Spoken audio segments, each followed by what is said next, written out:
इसमें हम लोग एक बात करते चलेंगे। स्क्रीन पे शेयर हो गया। जो इलेक्ट्रोस्टैटिक में हमने जो पढ़ा था ना, वो बहुत ही कैसा था, मैथमेटिकल वे था, राइट।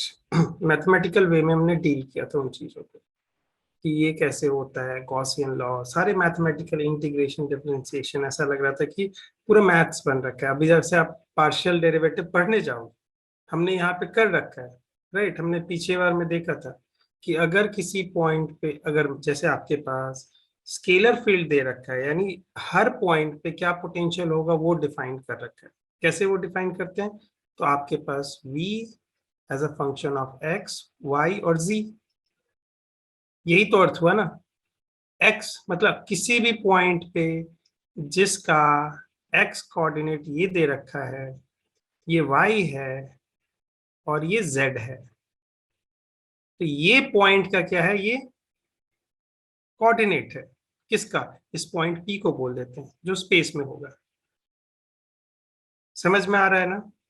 तो इस फंक्शन में क्या होता है, यहाँ पे आपके पास एक फंक्शन दिया हुआ रहता है, यानी हर एक पॉइंट पे हम एक v असाइन कर रहे हैं और वो कुछ दिया हुआ रहेगा। सपोज करते हैं सिंपल के लिए एक्स वाई जेड, ऐसे एक फंक्शन दिया हुआ है।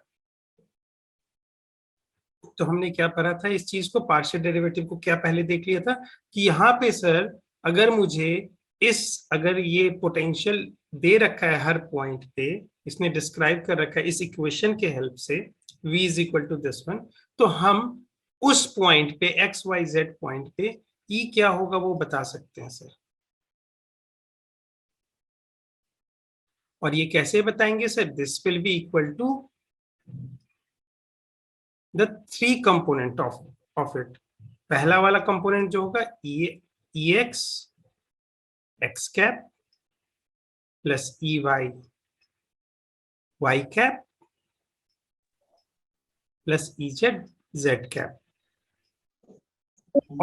और ये कैसे निकालते हैं? ये निकालते हैं partial derivative of this one, है कि नहीं? तो पार्शियल डेरिवेटिव का रज्जू। आप शांत होके, ठीक है। तो ये चीजें हमने देख रखा है ना, ये सब चीजें, है कि नहीं?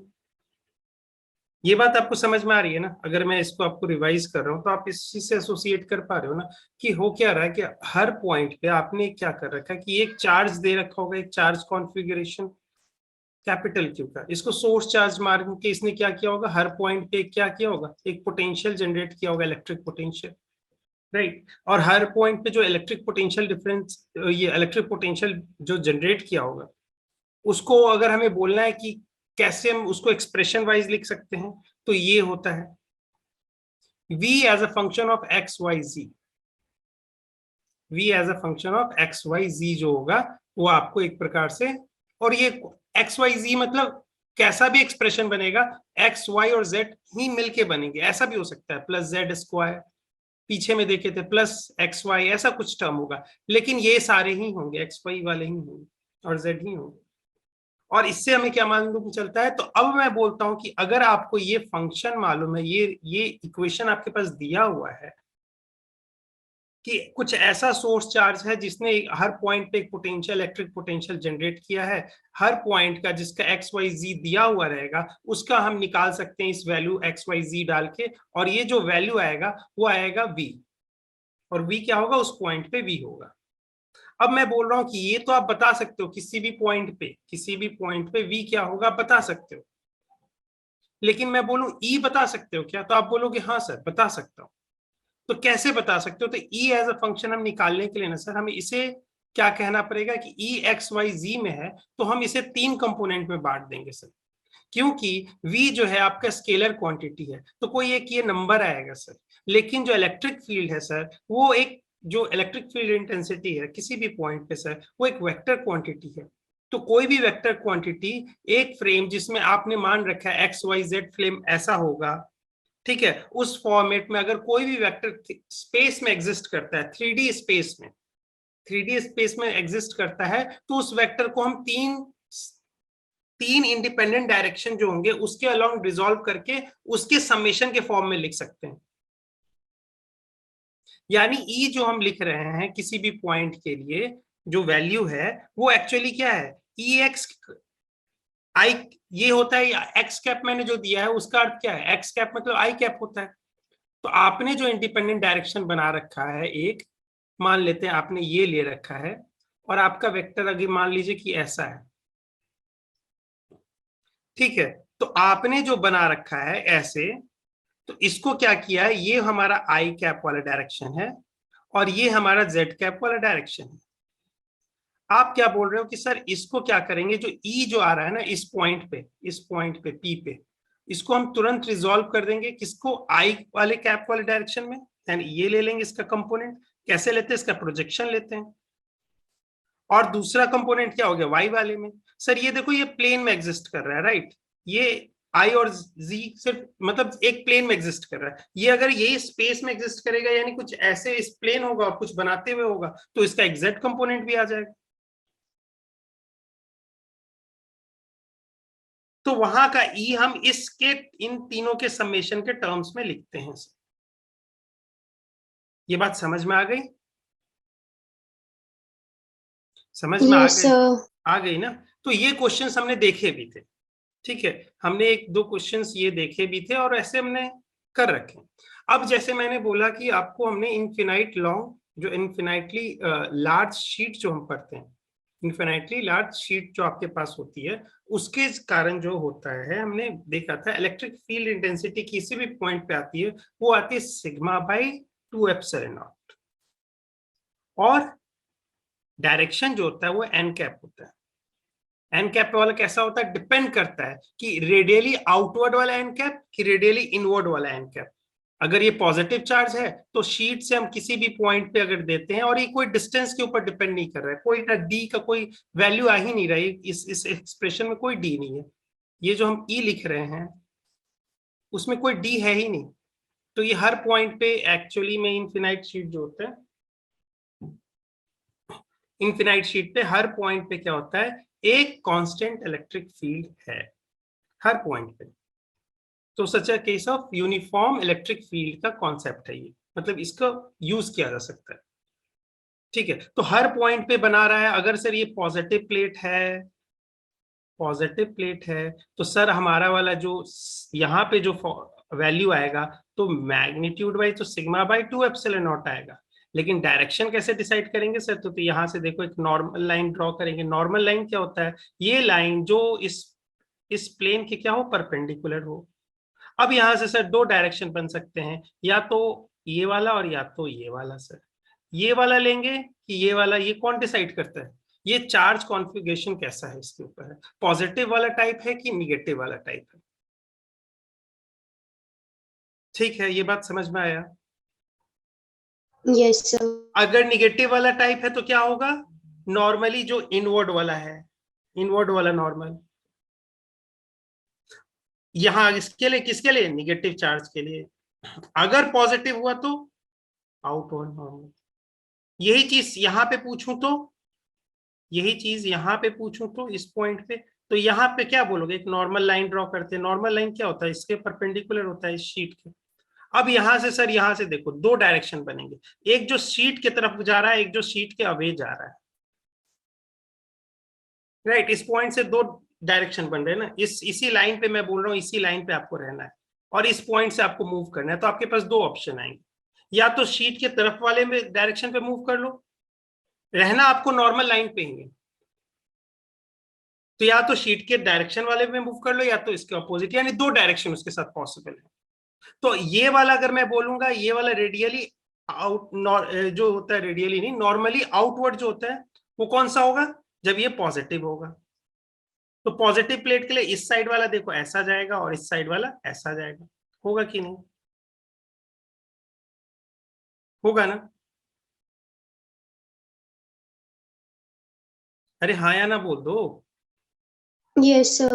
और निगेटिव वाले के लिए क्या होगा, इनवर्ड वाला टाइप का होगा, इस साइड में ऐसा वाला दिखेगा, ठीक है। ये कैसा है, निगेटिवली है चार्ज, इन्फिनाइट लार्ज शीट।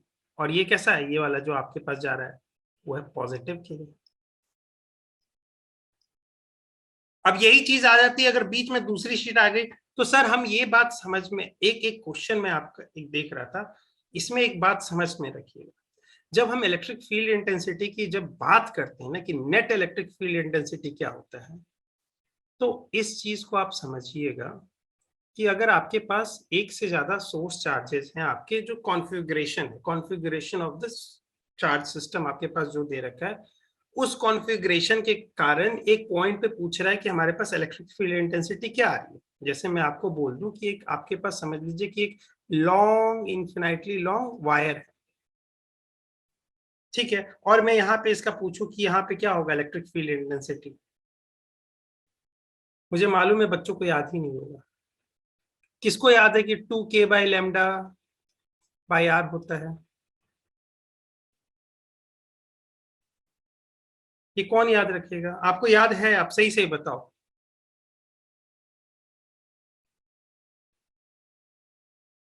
ये चीजें याद रखनी पड़ेगी ना बेटा, फिर क्या फायदा होगा अगर हम पढ़ते जाएंगे आगे तो। ठीक है, तो ये चीजें कोई बात नहीं, नहीं हुई है तो कोई बात नहीं है, हम करेंगे, ये चीजों इंपॉर्टेंट है।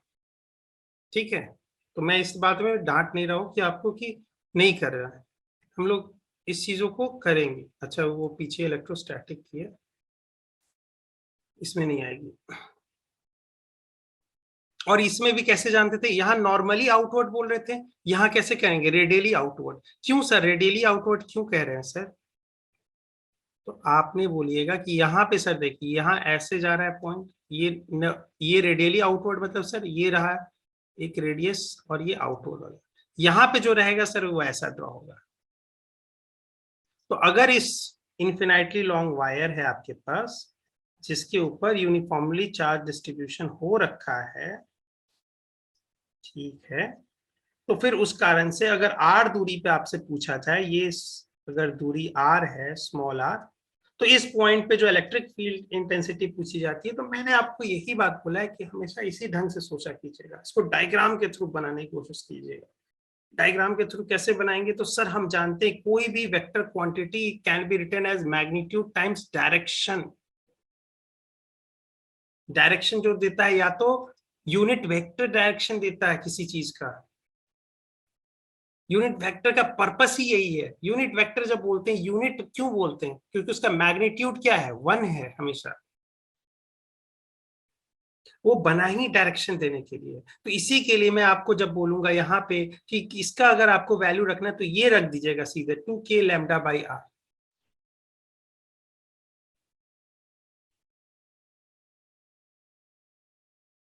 ठीक है, और और इस चीज को याद रखिएगा कि इस चीज को डायरेक्शन यहाँ पे आपको दिखाने के लिए, तो यहाँ पे बोल दीजिएगा कि ये देखिए आर अगर डायरेक्शन तक है तो आर कैप ऐसे डायरेक्शन आएगा इसका, रेडियली आउट। और इधर वाले के लिए यहाँ अगर मान लीजिए ये R1 हो गया तो R1 कैप हो गया, और इधर R2 हो गया तो R2 कैप हो जाएगा। लेकिन सारे कैसे हैं, रेडियली आउटवर्ड वाले वेक्टर से। तो अगर मैं बोलता हूं कि आपके पास ऐसी भी है चीज, ये एक वायर भी है, ठीक है, इस पॉइंट पे एक वायर है और एक छोटा सा पॉइंट चार्ज भी है, यानी आपके दो सोर्स चार्जेस हैं, एक पॉइंट चार्ज है, पॉइंट सोर्स चार्ज है, एक एक्सटेंडेड सोर्स चार्ज। अब मैं इस पॉइंट पे पूछूंगा कि आपके पास इलेक्ट्रिक फील्ड इंटेंसिटी बताओ, और इसी को क्या कहेंगे, ई नेट कहेंगे, कहेंगे कि नहीं?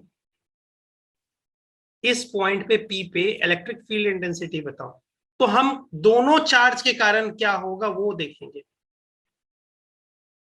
यानी एक प्रकार से हमारा जो सिस्टम है वो ये है, इस सिस्टम के कारण ई पे क्या प्रोड्यूस हो रहा होगा। तो आप बोलते हैं इस सिस्टम के कारण क्या प्रोड्यूस हो रहा होगा, इसका हम एक तरीका जानते हैं जिसको कहते हैं प्रिंसिपल ऑफ सुपरपोजिशन। वो ये कहता है कि जब आपके पास ये, इसको चार्ज सोर्स चार्ज 1 मानते हैं, सोर्स चार्ज 2 मानते हैं, तो उस पॉइंट पे 1 के कारण जो आएगा इलेक्ट्रिक फील्ड इंटेंसिटी, वो साथ में क्या रहे हैं, प्लस इसके कारण भी साथ में ये कह रहे हैं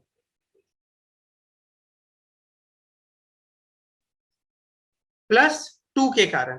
अब जब मैं ये चीज लिख रहा हूं E at P due to 1, and due to 2 दोनों का वेक्टर एडिशन करेंगे। अब इन चीजों के लिए एक मैं बात बता देता हूं कि इस चीज में क्या मैं बोलने की कोशिश कर रहा हूं। ये देखो, ये ऐसा बताने की कोशिश कर रहा है कि आपने जो पॉइंट पे जो इलेक्ट्रिक फील्ड इंटेंसिटी सोर्स 1 के कारण निकाला है और सोर्स 2 के कारण निकाला है, इनका वेक्टर एडिशन किया है, इससे हम एक और चीज मालूम चलता है। ये मालूम चलता है कि इनके फील्ड है एक प्रकार से सुपर इम्पोज कर रहे हैं। सुपर इम्पोज करने का अर्थ क्या होता है? हम ये वर्ड क्यों नहीं कर रहे हैं मिक्स हो रहे हैं, सुपर इम्पोज कर रहे हैं बोलते हैं। सुपर इम्पोज मतलब उसका भी अपना एग्जिस्टेंस है और इसका भी अपना एग्जिस्टेंस है, और ये दोनों एक दूसरे के साथ इंटरफेयर नहीं करते हैं।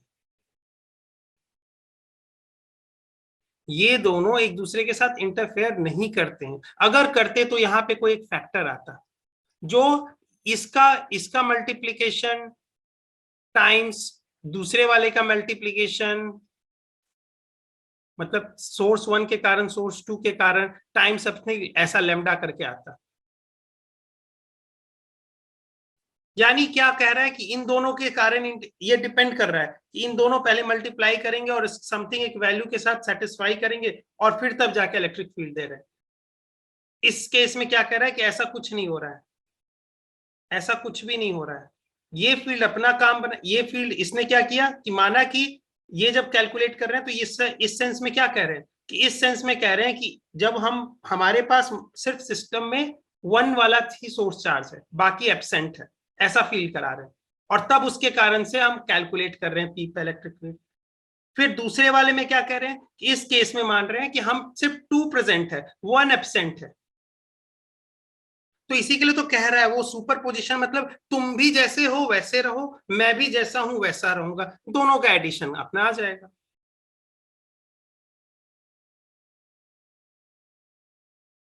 ठीक है, तो एक क्वेश्चन मैंने जो देखा था उसको आपको बता दे रहा हूं कि अगर आपसे ये पूछेगा सेम चीज फोर्स में कि आप किसी भी पार्टिकल पे नेट फोर्स देखते हो, तो हमारे पास अगर टेस्ट चार्ज है Q0 और हमारे पास बहुत सारे सोर्स चार्ज हैं Q1 Q2, ये सारे पॉइंट भी एक्सटेंडेड भी हो सकते हैं, कोई वायर भी ऐसे लॉन्ग वायर जा रहा है,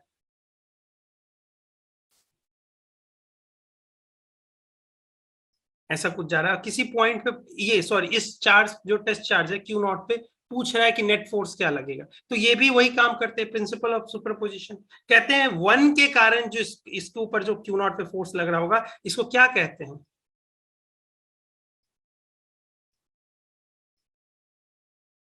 सॉरी यहाँ 1 होगा ना, यहाँ इसको 0 माने ना,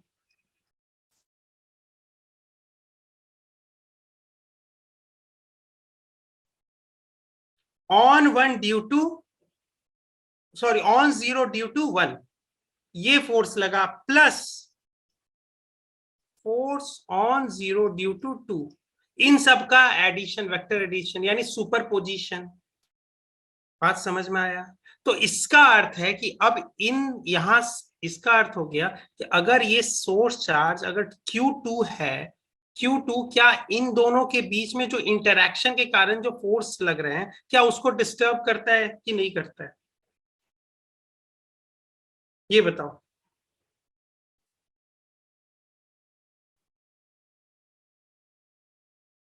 बताओ, रुको रुको, तुम लोग हो तो सही ना, मेरा नेट तो चला नहीं गया ना? Yes, sir. एक सेकेंड, ये क्वेश्चंस कहाँ से मैं आपको बता रहा हूँ, देखो इसको मैं,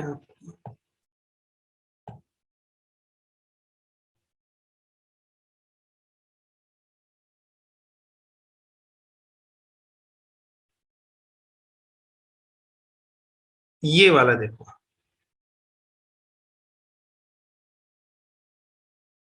ये क्वेश्चन टाइप का, इस टाइप का क्वेश्चन अगर आपके पास आया था, अगर आता है कि ए charge Q1 exerts some force on second charge Q2, if a third charge present Q3 is brought near the force near it, यहाँ पे it होगा, if the third charge Q3 is brought near it, ठीक है, Q1 के पास, ठीक है, Q1 के पास, the force of Q1 exerted on the Q2, इसमें बताओ क्या होगा ऑप्शन।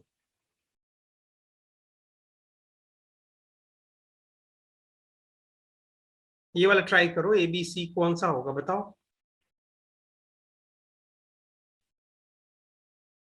अरे कोई तो बताओ, कोशिश तो करो, मैं कहाँ बोल रहा हूँ कि नहीं, ये अगर आपके पास एग्जामिनेशन हॉल में आता तो आप क्या करते, ट्राई करो। मैं बोल रहा हूँ कि चार्ज Q1 जो एक्सर्ट कर रहा है some force on the second charge Q2, यानी आपको कह रहा है, एक सेकेंड,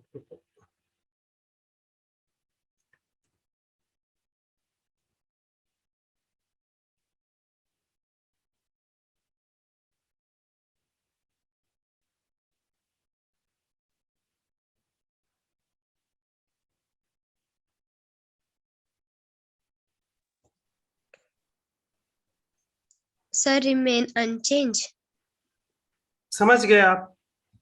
Yes, sir. कहाँ से देखे ये बताओ पहले, सही से कहीं खुद से? खुद No, से sir. किया है? Book. Yes, sir. बहुत सही, बहुत सही।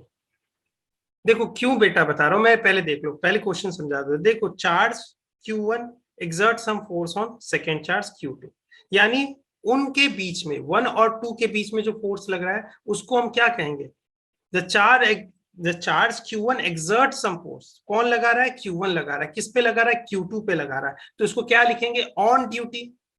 एक चीज याद करो, मैं आपको ये वाला ये वाला देखो,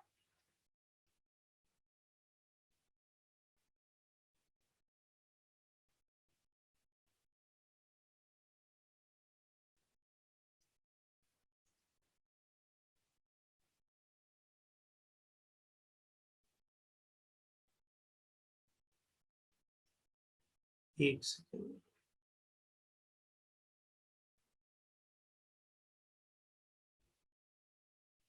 हाँ ये वाला चीज देखो, मैंने आपको जब बताया, force on one due to two, O D.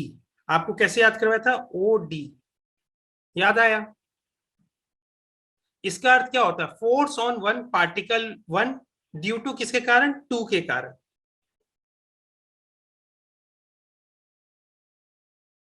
ठीक है, Yes, sir.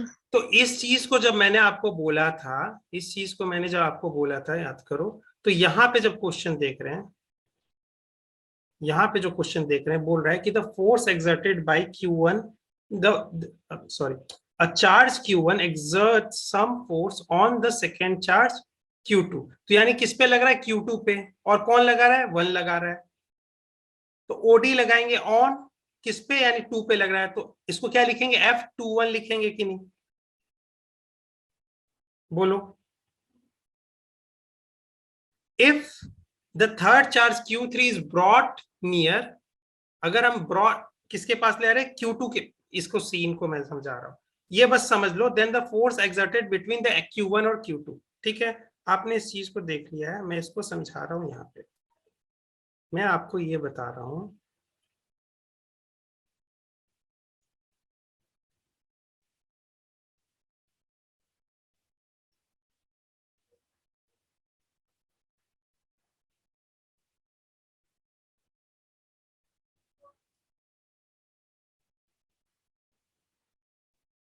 मैं आपको ये बोल रहा हूं कि ये चीज याद रखिएगा कि आपको क्या बोल रहे हो कि आपके पास कितने पार्टिकल्स हैं, 1 पार्टिकल, 2 पार्टिकल, ये सारे ऊपर चार्ज हैं Q1, कैपिटल Q1 और कैपिटल Q2, कोई एक थर्ड पार्टिकल जिसको देखा जा रहा है जिसके ऊपर चार्ज है समथिंग Q3,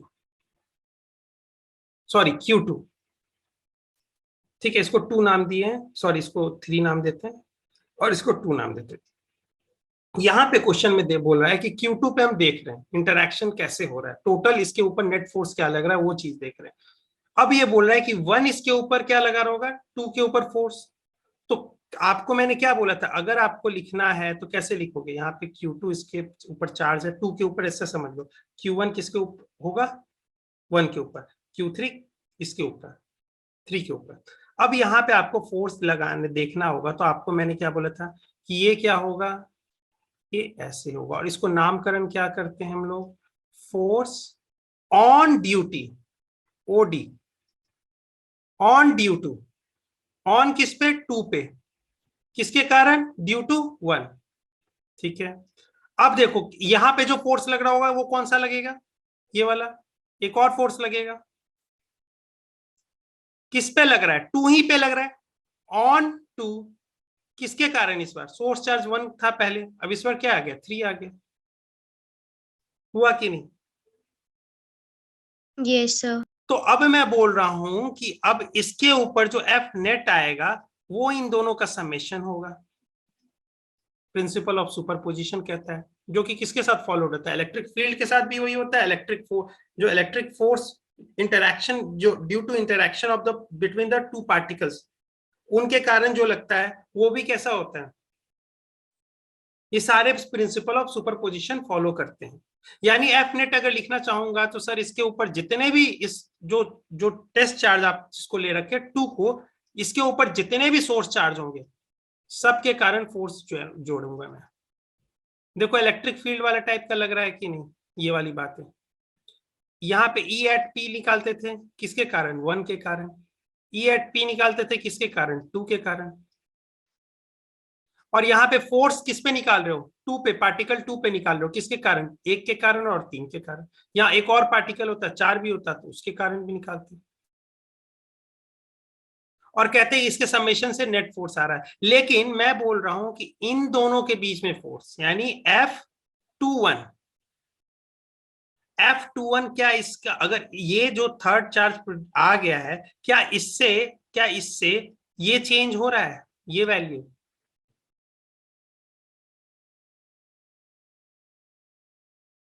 थर्ड चार्ज का कैलकुलेशन किस में आ रहा है, इसमें आ रहा है ना, यानी ये अपने इंटरैक्शन को इफेक्ट कर रहा होगा ना, इसके प्रेजेंस या एब्सेंस से ये वाला इंटरैक्शन फर्क पड़ रहा होगा। ये अगर इसके ऊपर, मतलब ये पार्टिकल है लेकिन उसके ऊपर चार्ज नहीं है, सपोज करो ऐसा, 3 के ऊपर चार्ज नहीं है, तो इंटरैक्शन इन दोनों के बीच में वैसा हो रहा होगा। लेकिन ये अपने म्यूचुअल इंटरैक्शन के ऊपर डिपेंड करेंगे, यानी थर्ड पार्टिकल अगर आया है, यानी थर्ड सोर्स आया है हमारे, सॉरी थर्ड सोर्स बोल रहा हूँ, यानी एक और सोर्स आया है, 1 तो एक पहला सोर्स था, सोर्स चार्ज था, दूसरा सोर्स चार्ज 3 है, दूसरा जो सोर्स चार्ज आया है उसने जो पहले वाले सोर्स चार्ज और उस टेस्ट चार्ज के बीच में जो इंटरैक्शन के कारण जो फोर्स लग रहा था उसको चेंज नहीं करेगा।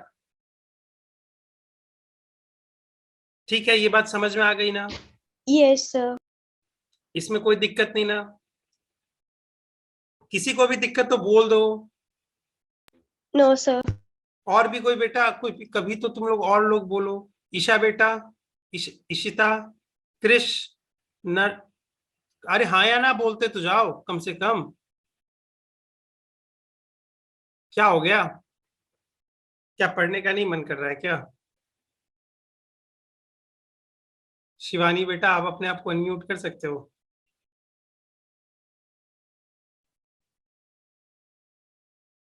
वंशिका बेटा आप,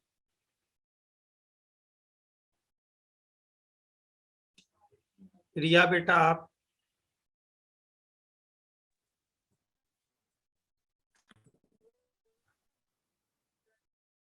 अच्छा आप अनम्यूट कर लिए रिया बेटा, आप अनम्यूट कर सकते हो रिया बेटा। शिवानी, तान्या बेटा आप, Yes, sir. ठीक है, आपको, ईशा बेटा आप, Yes, sir. ठीक है, इशिता बेटा आप, Yes, sir. नसरीम बेटा आप, नसरीम बेटा आपको वहां पे, रिया बेटा आप, शिवानी बेटा, रिया आप हो, ठीक है, शिवानी आप, और वंशिका बेटा आप, अच्छा ठीक है। Yes, sir. अरे भाग गए, देखो एक ही बच्चे भाग गए डर के मारे कि सर को अब तो पैसे पूछेंगे सर। अरे कभी डरा मत करो बच्चों, ये बात समझो, तुम लोग एक बात समझो, डरो मत चीजों को, क्योंकि अगर इस चीज से डर जाओगे तो अभी आपके पास अभी बहुत डरावनी सीन आने वाली है, एग्जामिनेशन जिसको कहोगे, यहां से मान लो क्लास में क्विट करके भाग जाओ, लेकिन क्या ये चीज सच्चाई भागेगी, क्या ये क्वेश्चंस आपसे नहीं पूछे जाएंगे। आपके सामने नहीं रखे जाएंगे, तब क्या करोगे? और वहां पे भागोगे तो पता है ना आपका इसका, इस एक छोटे से स्टेप का क्या नतीजा होगा। कोई भी एंट्रेंस एग्जामिनेशन अगर नहीं दोगे, कुछ भी नहीं करोगे, फिर कॉलेज में सिलेक्शन कैसे होगा? और अगर आपने कॉलेज नहीं गए तो आपने अपनी जिंदगी की सबसे खूबसूरत दिन नहीं देखेंगे आप। मैं ये सच्चाई बात बता रहा हूँ। तो इन चीजों के लिए भागो मत कभी भी। बहुत तो बहुत क्या होगा, टीचर बोलेंगे या मैं कह दूंगा कि तुम क्यों नहीं सुन रहे हो। क्या होगा, इस चीज छोटे चीजों में क्या रखा है? अगर बड़ी चीजों को अचीव करना है तो ये छोटी डांट, ये सब चीजें चलते रहेंगी। किसी को याद नहीं रहता है, किसी को याद नहीं रहता। समय इतना फास्टली ग्रो करता है, हर छोटी चीज निकल जाती है दिमाग से। और ये कौन याद रखेगा, किसी को मैंने डांट दिया था या किसी को मैंने कुछ बोल दिया था? कोई याद नहीं रखेगा। ठीक है, तो क्लास में रहो, झेलो उस चीज को, आप उस चीज को बनो कि उस चीज को झेलना है। जिस चीज को नहीं आ रहा है, चैलेंज की तरह लो। ठीक है, तो ये बात आपको समझ में आ गया कि अगर कोई भी, अगर मान लेते हैं कि सोर्स चार्ज हमारे पास जो रखा हुआ है, सोर्स चार्ज आपके पास जो 1 है, और उस टेस्ट चार्ज क्यू नॉट के बीच में जो इंटरैक्शन हो रहा होगा, और उस इंटरैक्शन के कारण जो फोर्स लग रहा होगा, जिसको कहेंगे F01, ये जो होगा, ये इसका, इसकी वैल्यू, इसकी मतलब वैल्यू, मतलब जब वेक्टर बोल रहा हूं इसकी वैल्यू मतलब दोनों डायरेक्शन और मैग्नीट्यूड। तो इस फोर्स का वैल्यू कभी भी दूसरे चार्ज के प्रेजेंस से चेंज नहीं होगा। बाकी सब कैसे भी रहे, इसके इसके प्रेजेंस या एब्सेंस से, अगर ये एब्सेंट भी होगा तब भी ये फोर्स लग रहा होगा, प्रेजेंट भी होगा तब भी ये फोर्स लग रहा होगा, और अगर प्रेजेंट हो गया तब भी ये फोर्स लग रहा होगा, यही रहेगा। ठीक है, तो इन चीजों को धीरे धीरे कब आएगा क्वेश्चंस, कब डील करना आएगा, जब अभी आप कैपेसिटर पर हो रहे हो ना, तो इसका प्रैक्टिकल अप्रोच है अभी सारी चीजों का। अभी देखो कितना अच्छे से समझ में आएगा आपको। ठीक है, तो यहां तक हम लोगों ने बात समझ ली थी, ये सारी चीजें कि हमने एक प्रकार से आपको रिकॉल करा दिया था कि सारी चीजें हमने कैसे छोटी छोटी चीजें की है। और इन चीजों को देखा कि पैरेलल प्लेट कैपेसिटर में जो अंदर में जो इलेक्ट्रिक फील्ड इंटेंसिटी होती है, कैसी टाइप की इलेक्ट्रिक फील्ड होती है बताओ? एक यूनिफॉर्म इलेक्ट्रिक फील्ड होती है कि नहीं?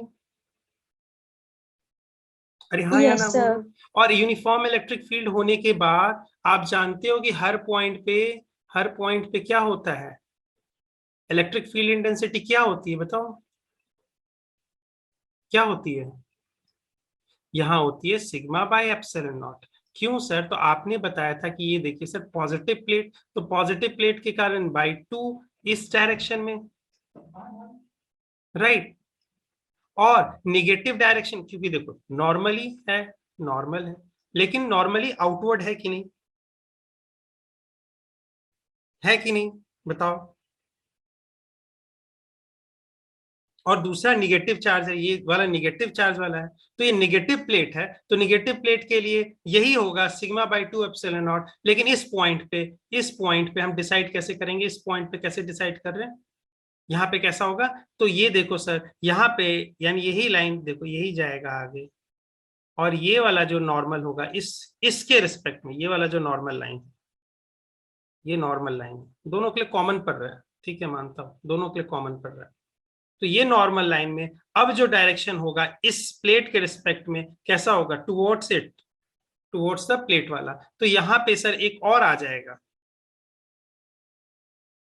एक और आ जाएगा इस 2 के कारण।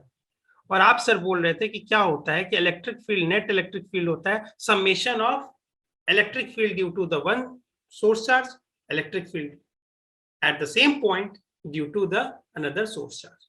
तो दोनों, और ग्रीन और ये वाला मिल गया तो जुड़ गया, तो हमारे पास ये दिस प्लस एक और आ जाएगा, तो ये हो जाता है sir sigma by epsilon not. और सिग्मा क्या है सर? सिग्मा आपके पास, ये मत लिख दीजिएगा, सिग्मा इस पैरेलल प्लेट पे, इस पैरेलल प्लेट कैपेसिटर का क्या है? Surface charge density.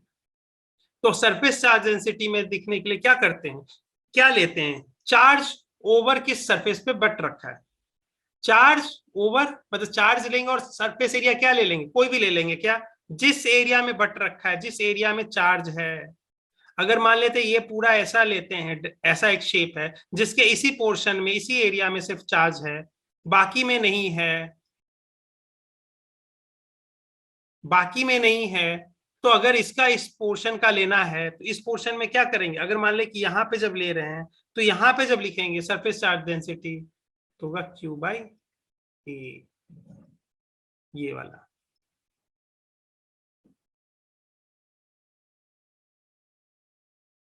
ठीक है, ये बात समझ में आ गई ना? तो क्यू Yes, बाई sir. ए होगा, और ए क्या होगा? Area of any parallel plate, क्योंकि हम उसी के ऊपर बोल रहे हैं। मैंने क्या बोला? जिस एरिया पे बट रखा है उतने एरिया का हम क्यू लिख रहे हैं। तो क्यू किसका है भैया? तो क्यू इस एक प्लेट पे टोटल चार्ज क्यू है, और उस एक प्लेट का एरिया कितना है? ए दे रखा है, दे रखा है, ये दे रखा है, तो सिग्मा हो गया क्यू बाई ए।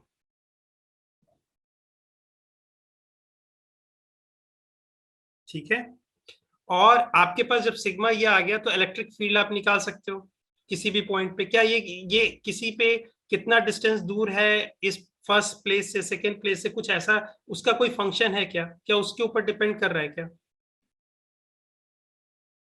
ये बताओ, ये डिपेंड कर रहा है क्या कि इस पॉइंट पे अगर मैं निकाल रहा हूं पॉइंट पी, जो कि कुछ, जो कि 1 के और 2 के बिल्कुल बीच में है, लेकिन मैं एक पॉइंट निकालता हूं, यहाँ पे क्यू लेता हूं, और ये बिल्कुल 2 के पास है, तो यहाँ पे इलेक्ट्रिक फील्ड इंटेंसिटी क्या होगी? बताओ क्या होगी? कोई ट्राई तो करो, क्या होगी? अरे ट्राई तो करो बेटा, कोई गलत ही बोल दोगे। KQ by R square. नहीं नहीं बेटा, पैरेलल प्लेट है ना, पैरेलल प्लेट के कारण मैंने बताया ना, इस पॉइंट पे जो इलेक्ट्रिक फील्ड होती है वो है तो sigma bye 2 एप्सिल, sigma by epsilon not. किस में? मैं आपको देखो, मैं आपको ये बोल रहा हूं कि ये पैरेलल प्लेट कैपेसिटर है, यानी ये दो प्लेट है, इस प्लेट को इन्फिनाइट शीट की तरह माना गया है। तो किसी भी इन्फिनाइट शीट जो होता है, इन्फिनाइट शीट के कारण किसी पॉइंट पे अगर इलेक्ट्रिक फील्ड इंटेंसिटी निकालते हैं तो वो आता है सिग्मा बाई 2 एप्सिलॉन नॉट। ये मैग्नीट्यूड होता है। डायरेक्शन कैसे डिसाइड करते हैं? ये पॉजिटिव चार्ज है तो हमें यहां से जो पॉजिटिव चार्ज एक नॉर्मल ड्रॉ करेंगे, और ये क्या होना चाहिए? अवे फ्रॉम दिस शीट होना चाहिए। दूसरा देखो, क्योंकि इस जो हमारे पास जो दे रखा है वो कैपेसिटर है, कैपेसिटर के क्या होते हैं? दो प्लेट्स होते हैं, और किसी पे अगर मुझे इलेक्ट्रिक फील्ड इंटेंसिटी निकालना है, जिस सिस्टम ऑफ चार्ज में एक से ज्यादा सोर्स चार्ज है, तो उसका अर्थ ये होता है कि उस वहां पे जो इंडिविजुअल जो सोर्स चार्जेस हैं, यानी प्लेट 1 और प्लेट 2 के कारण जो उस पॉइंट पे जो इलेक्ट्रिक फील्ड बन रहा होगा, उन दोनों का क्या करना पड़ेगा? वेक्टर एडिशन लेना पड़ेगा। तो हमने देखा सर कि यहाँ पे वेक्टर एडिशन करने के लिए, तो इसका अर्थ है कि हम इलेक्ट्रिक फील्ड को यहाँ पे एक एरो के थ्रू दिखाते हैं, और वेक्टर एडिशन मतलब क्या होता है? एरो का जोड़ होता है।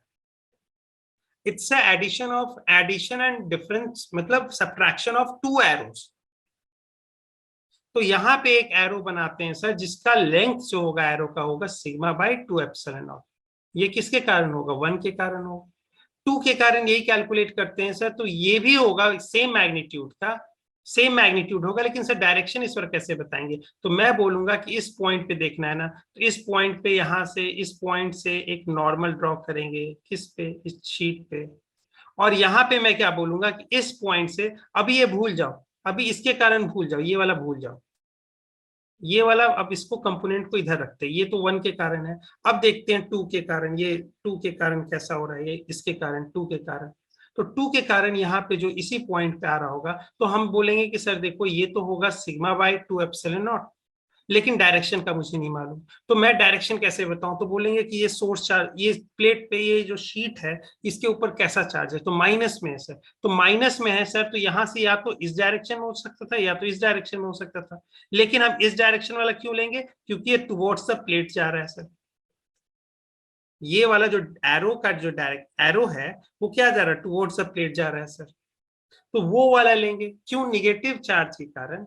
अगर हमारे पास एक शीट है जिसकी जो निगेटिवली चार्ज है और यूनिफॉर्म चार्ज डेंसिटी दे रखा है, उसका सिग्मा दे रखा है, ठीक है, तो उस कारण से सर यह अगर निगेटिवली चार्ज है तो किसी भी पॉइंट पे, अगर पी पॉइंट पे इलेक्ट्रिक फील्ड इंटेंसिटी निकालनी है तो सिग्मा बाय 2 एप्सिलॉन नॉट लिखूंगा सर, और डायरेक्शन ऐसे करूंगा टुवर्ड्स द प्लेट, यानी यहां से एक नॉर्मल ड्रॉ करेंगे सर, अलोंग द नॉर्मल होगा, डायरेक्शन मुझे मालूम है सर।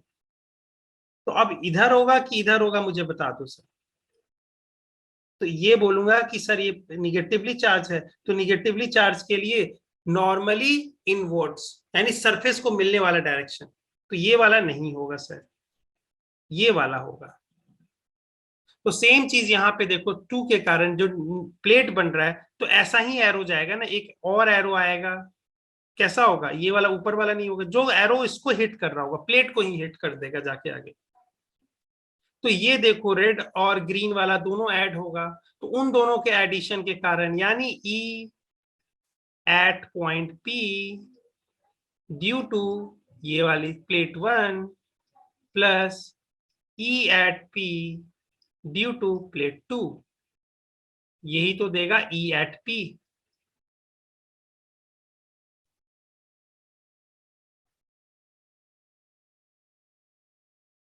ठीक है कि नहीं, तो इन दोनों का वेक्टर एडिशन करते हैं तो क्या आता है, या आता है सिग्मा बाय एप्सिलॉन नॉट। और डायरेक्शन कैसा होगा, तो अब डायरेक्शन हम जान रखते हैं सर कि पॉजिटिव वाले से निगेटिव वाले की तरफ जाने वाले डायरेक्शन,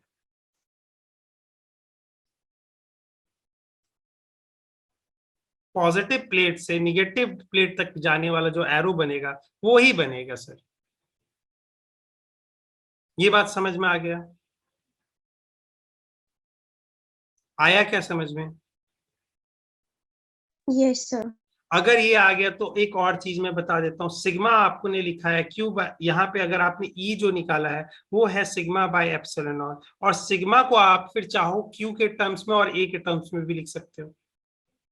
तो ई नेट आपके पास जो आएगा वो आएगा ये, और डायरेक्शन कैसे बताएंगे, अगर आपके पास पैरेलल प्लेट कैपेसिटर है, ये पॉजिटिव प्लेट है, ये निगेटिव प्लेट है, तो इसके अंदर किसी भी पॉइंट पे अगर मैं आज से पूछूंगा कि पैरेलल प्लेट कैपेसिटर में किसी भी पॉइंट के पी के जो इलेक्ट्रिक फील्ड इंटेंसिटी है, इन किसके कारण, इन दोनों प्लेट्स के कारण, इन दोनों प्लेट के कारण, या मैं कहूं कैपेसिटर के कारण, इन दोनों प्लेट के कारण या कैपेसिटर के कारण, दोनों बात बराबर है। Capacitor is a pair of a conductor, तो मैं बोलूं कि इन पेयर के कारण, यानी पेयर ऑफ कंडक्टर्स यानी कैपेसिटर के कारण, या मैं बोलूं प्लेट 1 और प्लेट 2 दोनों के कारण, दोनों बात बराबर है। तो यहाँ पे पी पे अगर मैं पूछूं कि इलेक्ट्रिक फील्ड इंटेंसिटी क्या होगी, तो आप बोलोगे सिग्मा बाय एप्सिलॉन नॉट होगा सर। और इसका डायरेक्शन कैसे दिखाऊंगा, तो एक एरो बनाऊंगा जो कि निगेटिव प्लस से चल रही है और निगेटिव की ओर जा रही है, और यही होता है फील्ड लाइंस बनते हैं। देखो, और देखो यहाँ पे ऐसे फील्ड लाइंस बनेंगे, क्यों बनेंगे सर, हर पॉइंट पे तो यही वैल्यू है सर, हर पॉइंट पे यहाँ पे आप देखोगे सिग्मा एप्सिलॉन नॉट, और यहाँ पे आपके पास एन वेक्टर, एन कैप, ये ऐसा वाला डायरेक्शन मान लो, इसको मान लेते हैं डायरेक्शन ऑफ एन कैप। तो यहाँ पे भी वही है सर, यहाँ पे भी वही है सर, यहाँ पे भी वही है सर, सब जगह वही है। तो यूनिफॉर्म फील्ड है, यूनिफॉर्म फील्ड के लिए जो फील्ड लाइंस होते हैं वो ऐसे होते हैं, और कहां से ओरिजिनेट करेंगे, पॉजिटिव प्लेट से, और कहां टर्मिनेट करेंगे, निगेटिव पे। कहीं ये स्केप करेंगे इन्फिनिटी की ओर, नहीं सर, हम अज्यूम नहीं कर रहे हैं कि ये बाहर कहीं जाएगा, हम क्या मान के चल रहे हैं, ये सारे के सारे क्या रहेंगे, यहीं पे रहेंगे।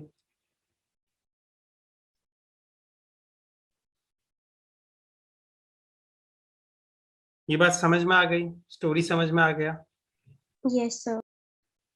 ठीक है, सबको समझ में आया है ना? Yes, sir. ठीक है, तो ये हो गया, हमने फील्ड के बारे में बात किया था। अब देखो एक और बात, ये तो फील्ड आ गया था। अब आपको मैंने बताया था कि डीवी का जो फॉर्मूला लगाया था वो क्या लिखवाया था, minus E dot D R लिखवाया था कि नहीं, लिखवाया था कि नहीं, ये फॉर्मूला बोला था कि नहीं कि हमेशा याद रखना। यानी अगर हम एक छोटा सा डिफरेंशियल डी आर लेते हैं, यानी छोटा सा डिस्प्लेसमेंट करते हैं अगेंस्ट द फील्ड माइनस ई, अगर फील्ड इधर है, फील्ड लाइंस इधर है, तो अगेंस्ट द फील्ड अगर हम मूव करते हैं तो यानी यहां से हम यहां मूव किए होंगे, यहाँ इनिशियल पॉइंट और ये फाइनल पॉइंट, और ये एकदम बिल्कुल इनिशियल अप्रोच कर रहा है फाइनल, फाइनल जो अप्रोच कर रहा है बिल्कुल इनिशियल की तरफ, यानी डिफरेंशियल डी आर वाला वैल्यू के साथ। और ये क्या कर रहे हैं, आपको क्या है, इलेक्ट्रिक फील्ड इंटेंसिटी इस डायरेक्शन में है, लेकिन हम क्या कर रहे हैं, अपोजिट माइनस सी, माइनस ई के डायरेक्शन में मूव कर रहे हैं कितना, डी आर। तो उस कारण से मेरे अंदर जो पोटेंशियल ड्रॉप आएगा, सॉरी पोटेंशियल मतलब पोटेंशियल डिफरेंस आएगा इस आई पॉइंट से एफ पॉइंट के बीच में, तो उसको डीवी कह रहे हैं। ठीक है, अगर यही चीज क्या होता है, अगर आपके पास मतलब आपके पास यूनिफॉर्म फील्ड होता है, तो यही तो आप इसको इंटीग्रेशन से बाहर निकाल लेते हैं, तो ई इंटू डी बोल देते हो, वी। और ये कब फॉर्मूला लग रहा है, जब आप बोलते हो कि ये तो तभी लग रहा है वी ई इंटू डी, जब आप फील्ड के क्या कर रहे हो, अगेंस्ट में मूव कर रहे हो, यानी आपने इनिशियल पॉइंट जो लिया था और फाइनल पॉइंट यहां ले रहे हो, जो कि मूव करते हुए दिख रहा है फील्ड के अगेंस्ट, इलेक्ट्रिक फील्ड इंटेंसिटी की डायरेक्शन इधर है और आप मूव किए हो उसके अपोजिट साइड, तो ये आ जाता है ई इंटू डी।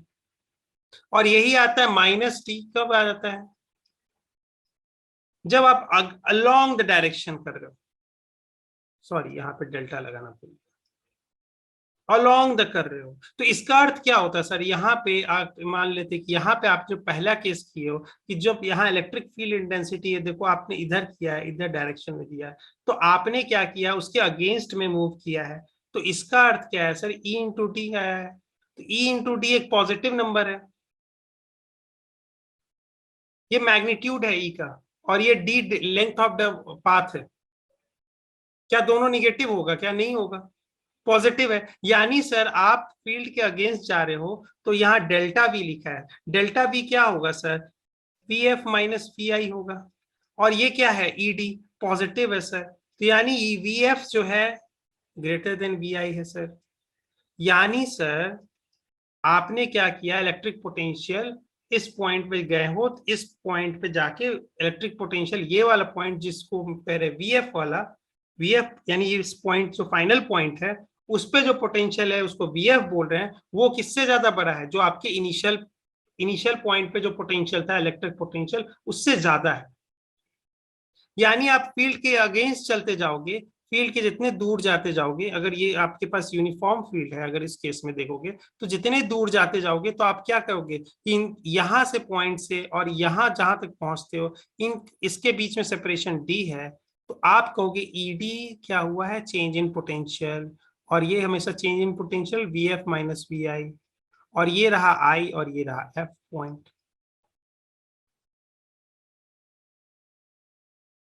तो आप क्या कर रहे हो, पोटेंशियल एक प्रकार से हमेशा ज्यादा पोटेंशियल की ओर जा रहे हो, जैसे जैसे आप आगे मूव करते हैं ज्यादा पोटेंशियल की तरफ बढ़ते जा रहे हो, फील्ड के अगेंस्ट जा रहे हो, तो यही फील्ड के अलोंग जा रहे हो, तो देखो यहाँ पे इसका अर्थ ये क्या आ रहा है कि ये ईडी जो आ रहा है माइनस टाइम आ रहा है, निगेटिव आएगा, तो निगेटिव आएगा सर, तो डेल्टा वी फिर वही बात होगा, delta V V F minus V I, and this is negative, so this is less than zero, so V F is less than V I. यानी आप क्या कर रहे हो सर, यानी यहां से अगर आप फील्ड के डायरेक्शन में जा रहे हो तो बात सही है सर, देखो ये वैल्यू अगर आपके पास क्या है 2 वोल्ट है, आप सपोज करो इनिशियल पॉइंट पे आपका 2 वोल्ट है और यहाँ फाइनल पॉइंट पे गए हो 3 वोल्ट है, क्यों, क्योंकि इलेक्ट्रिक फील्ड इंटेंसिटी ऐसे डायरेक्शन में। अब जब आप यहां से जाओगे, यहां से इस पॉइंट से जा रहे हो, अब देखो कंपेयर करो, यहाँ पे आप क्या कहना चाह रहे हो, इसको अगर मैं अब इसको उल्टा कर दूं, यहाँ पे ले आऊं,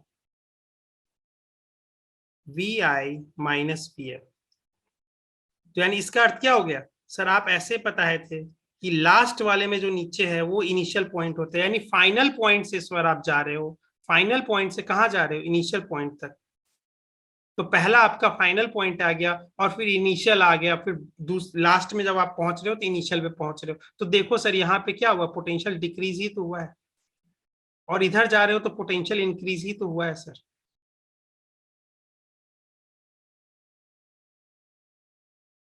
तो इस बात को हम अब यहाँ पे समझेंगे कि यहाँ पे क्या ये वाला सेम केस पड़ रहा है क्या। क्या यहाँ पे डेल्टा वी जब लिखेंगे, क्या ये भी एक यूनिफॉर्म इलेक्ट्रिक फील्ड वाला केस है क्या, और क्या इनके बीच में सेपरेशन डी है क्या। तो मैं अगर आपको बोलूं, एक बात बताओ, इलेक्ट्रिक फील्ड जो आपके पास इलेक्ट्रिक फील्ड आ रही है वो कैसे आ रही है, वो इस ऐसे आ रही है कि नहीं, बन रही है कि नहीं, पहले ये बताओ। ये बन रही है या ये वाली बन रही है, बताओ कौन सी बनेगी, 1 या 2।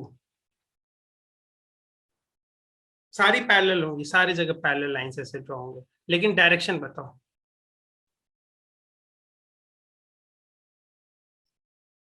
बताओ को ट्राई तो करो, ऊपर या नीचे।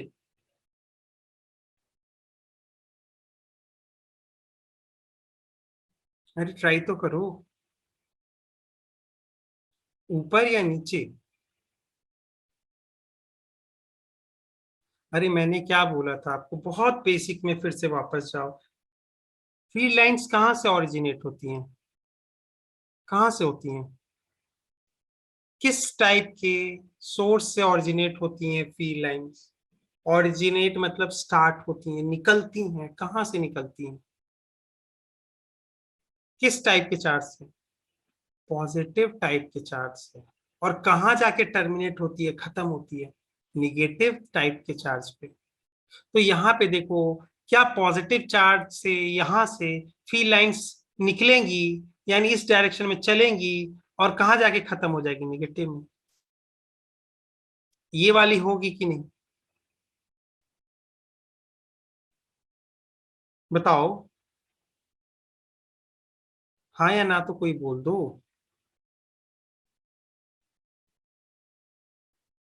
बोलो तो सही बेटा, हाँ या ना तो बोलो। तो देखो, अगर आप मतलब थोड़ा सा एक्टिव रहो यार, ठीक है। तो अगर मैं बोल रहा हूं कि 1 से जो चल रही है कहाँ जा रही है, 2 की तरफ जा रही है, ये फी लाइंस है। अब मैं बात करूं, आपको मैंने क्या बोला था, यहाँ जो फॉर्मूला लिखवाया था ये वाला, आपको क्या करना है, फील्ड लाइंस के अगेंस्ट में आपको क्या स्टेप लेना है। तो मैं ये बोलूं कि अगर फील्ड लाइंस के यानी आप अगेंस्ट जाओगे, यानी निगेटिव प्लेट से स्टार्ट किया और कहाँ रीच कर गए, कहाँ रीच कर गए, पॉजिटिव प्लेट की तरफ।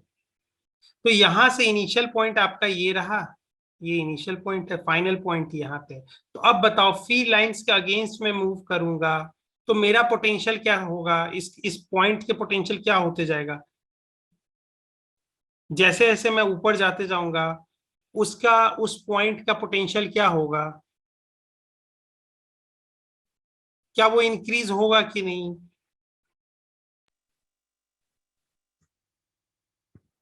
बताओ। अरे इंक्रीज होगा कि नहीं, अरे हाँ या ना बता दो। Yes, sir. क्यों, क्योंकि ये देखो ना, फॉर्मूला ही यही लिखवाया है ना, आपको यही तो बता रहा हूं मैं कि आपको डीवी डिफाइन ही किया गया है कि पॉजिटिव वैल्यू तभी देगा जब आप फील्ड लाइंस के अगेंस्ट मूव करके जाओगे। फील्ड लाइन इधर होगा, आपको जाना पड़ेगा उसके उल्टा, तब जाके इलेक्ट्रिक फील्ड क्या होगी, उस पॉइंट की, जैसे जैसे जिस पॉइंट से जैसे जैसे आगे बढ़ते जाएंगे, उस पॉइंट, जिस पॉइंट पे प्रेजेंट होंगे उस पॉइंट के इलेक्ट्रिक पोटेंशियल बढ़ते जाएगी। अभी यहाँ पे प्रेजेंट हो जाएंगे, इनिशियल पॉइंट के रिस्पेक्ट में बढ़ जाएगी, फिर और दूर जाएंगे तो और बढ़ जाएगी, और दूर जाएंगे तो और बढ़ जाएगी। यानी जैसे जैसे जितना दूर जाते जाएंगे डेल्टा वी बढ़ते जाएगा।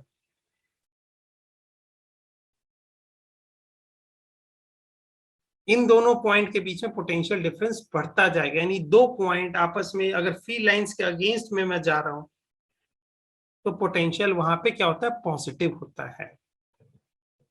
तो इसका अर्थ है कि ये वाला जो सेकेंड प्लेट है हमारे पास, इसका पोटेंशियल ज्यादा होगा कि इसका पोटेंशियल ज्यादा होगा, बताओ। V1 ज्यादा होगा कि V2 ज्यादा होगा?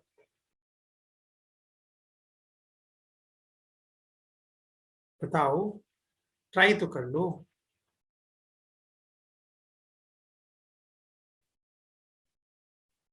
अरे ट्राई तो करो।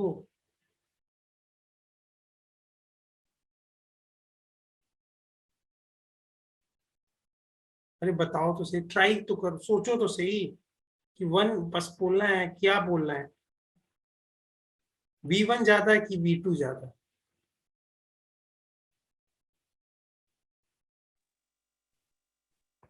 ट्राई करो, बताओ। कोई बात नहीं, जैसा भी आंसर देना है बेटा दो। V1। V1 ज्यादा होगा, इतना देर सोच रहे थे, आप सही बोल रहे हो। क्यों? क्योंकि भाई देखो, फील्ड लाइंस के आपने अपोजिट गए हो ना। जैसे जैसे फील्ड लाइंस का अपोजिट आप जाके ट्रैवल कर रहे हो ना, जैसे जैसे दूर जाओगे तो इस पॉइंट से आपकी पोटेंशियल और इंक्रीज होती जाएगी, और V1 पे यहाँ पे जाके इस पॉइंट पे, इस प्लेट पे आ गए। तो फील्ड लाइन यहाँ से स्टार्ट कर रही थी और यहाँ तक जा रही है। ठीक है, तो आपने फील्ड लाइंस के अगेंस्ट गए हो, तो V1 की पोटेंशियल ज्यादा होगी, प्लेट वन की पोटेंशियल ज्यादा होगी। किससे? टू से। ठीक है, अब इन दोनों के बीच में पोटेंशियल यानी V1 ग्रेटर तो होगा, तो V1 माइनस V2 क्या होना चाहिए? क्या मैं इसको E इंटू डी लिख सकता हूँ क्या? देखो, डेल्टा V मैंने बोला था ई डी पॉजिटिव होगा तब जब आप फील्ड लाइंस के अपोजिट जा रहे हो तब, और माइनस कब होता है? जब फील्ड लाइंस के अलोंग जा रहे हो। तो क्या मैं आपको जब V1 minus V2 is equal to E D लिख सकता हूँ कि नहीं? यानी पॉजिटिव प्लेट पे और माइनस निगेटिव प्लेट पे ये E इंटू डी होगा कि नहीं? क्या हमने E की वैल्यू निकाल रखी है क्या?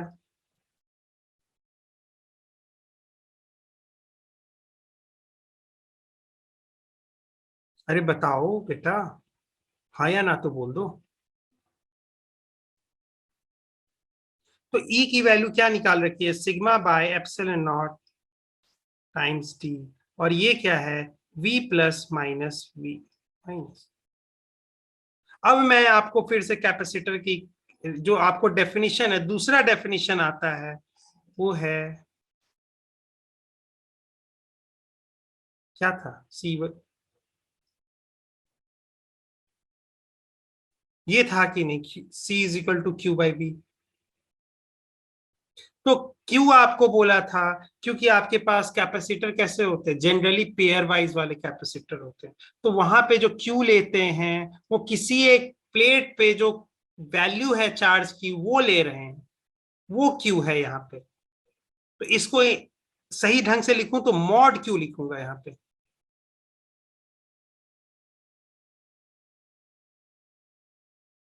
और V क्या है? उन दो प्लेट्स के बीच का जो डिफरेंस होगा, पोटेंशियल डिफरेंस, वो V है। तो इसके ऊपर चार्ज कितना है? Q। पोटेंशियल डिफरेंस क्या है? Sigma times epsilon naught into D. क्या मैं सिग्मा को फिर से लिख सकता हूं Q बाई ए?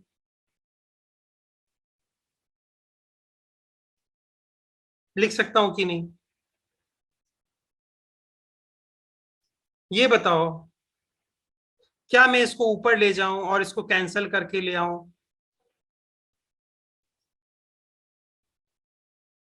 इसको यहां से, ये देखो, ये है और ये है। तो ये क्यू क्यू कैंसल और ये ऊपर चला जाएगा, तो ये हो जाएगा A epsilon not by D. ये किसका होगा? पैरेलल प्लेट का। ये सी है, और ये किसके लिए निकाले हैं? सी, पैरेलल प्लेट कैपेसिटर।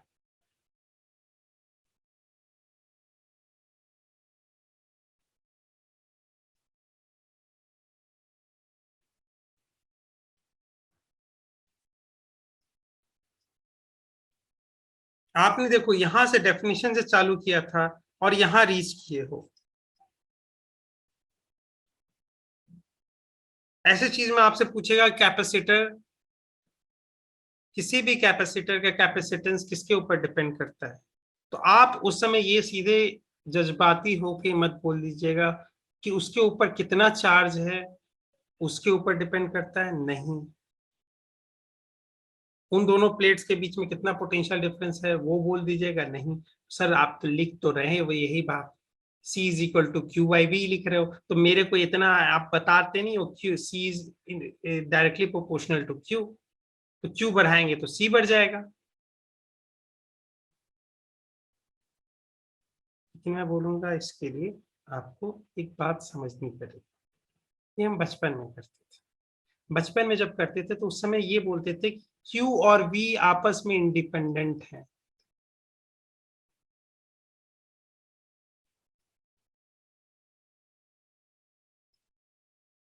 बट यहां पे नहीं है।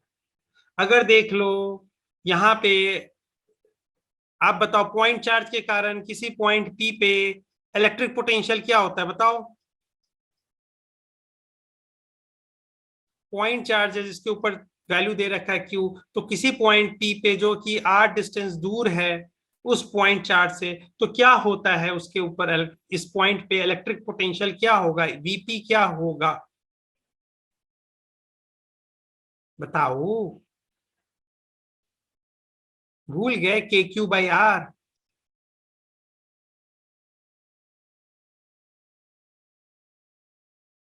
अरे याद है कि नहीं।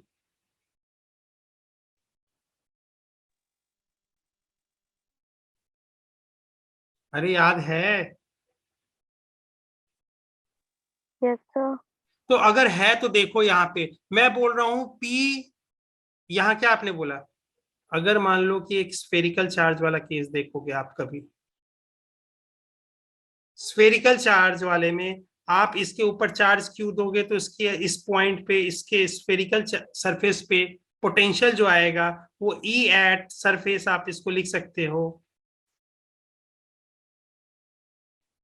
क्या लिखोगे, V at surface is equal to KQ/कैपिटल R, कैपिटल R क्या है, इसका रेडियस है, और Q इसके ऊपर है।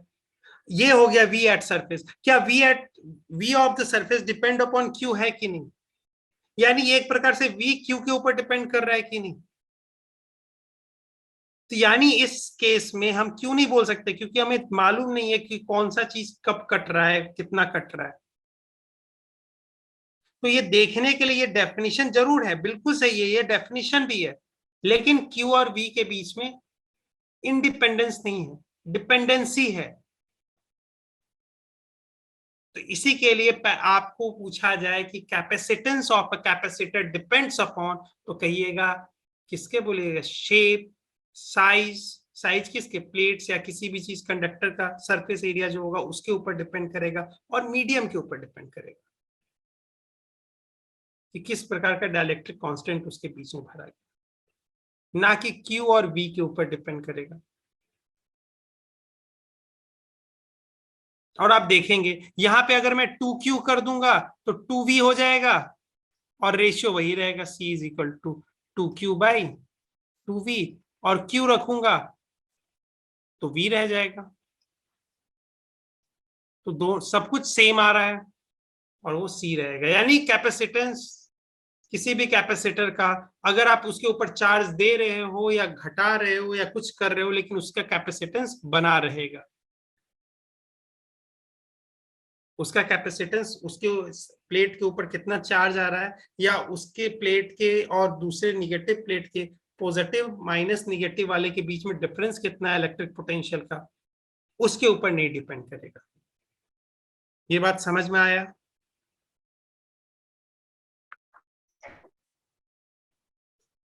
ये बात समझ में आया कि नहीं आप लोगों को, हाँ या ना बोलो, आया ना। तो ये चीजें हम जान के रखेंगे, आज से मैं आपको ये चाहता हूं कि ये चीजें आप हमेशा याद रखो माइंड में, कि net electric field at any point जो कि सब पॉइंट पे वही बना रहेगा, वो कैसे निकालेंगे? वो होगा सिग्मा बाय एप्सिलॉन नॉट। वो निकालते हैं पैरेलल प्लेट कैपेसिटर में, दोनों प्लेट को होता है वो इनफिनाइट जो लार्ज शीट होता है उसके इससे मान के निकालते हैं। और इसका जो ये जो वैल्यू आ रहा है सिग्मा बाय एप्सिलॉन नॉट, और उसका डायरेक्शन कैसे डिसाइड करेंगे? तो सब पॉजिटिव प्लेट से निगेटिव प्लेट की तरफ एक तीर चलेगा। और हमें मालूम है, कैसे मालूम है सर? इलेक्ट्रिक फील्ड लाइंस देखिए सर, पॉजिटिव प्लेट से ही तो निकलेगा ही ना, निकलेगा।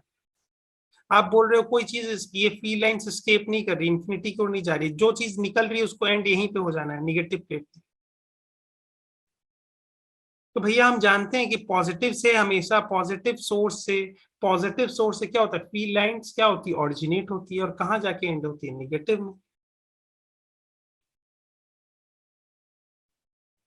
तो आज से ये फॉर्मूलास आपको याद रहने चाहिए। रहेंगे कि नहीं,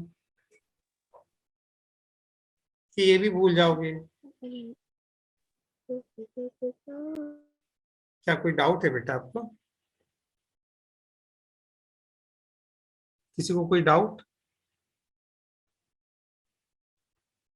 अगर नहीं है तो चलो देखो, अब देखो energy store in a capacitor. Time हो गया क्या? अभी नहीं हुआ।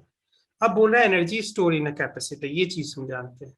हमने इस चीज को बंद किया, तो अब बंद करते ही क्या होगा? पहले न्यूट्रल है, जो पैरेलल प्लेट कैपेसिटर है आपके पास, उसके ऊपर, उसके प्लेट के ऊपर कोई चार्ज नहीं है। अब ये क्या करता है? बैटरी, बैटरी से क्या हो रहा है? Plus Q plus D Q क्या रहा है? निकल रहा है, और उसके ऊपर चार्ज दे रहा है।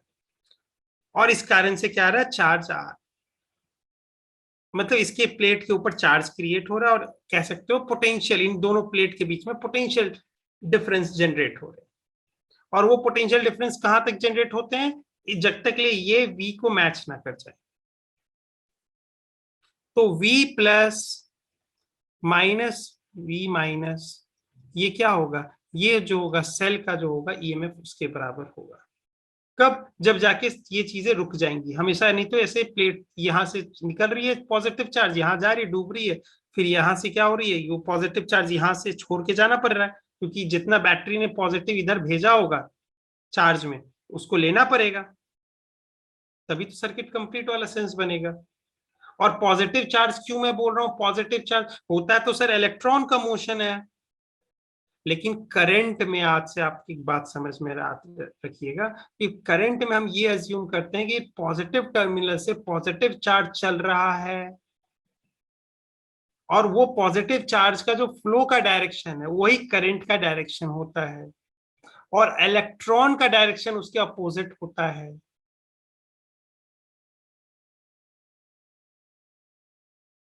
ठीक है, ये बात समझ में आया ना? Yes sir. और हमेशा हमने पॉजिटिव चार्ज को ही फेवर किया, इसी के लिए तो टेस्ट चार्ज क्या बोला? हमेशा पॉजिटिव ही लेते हैं।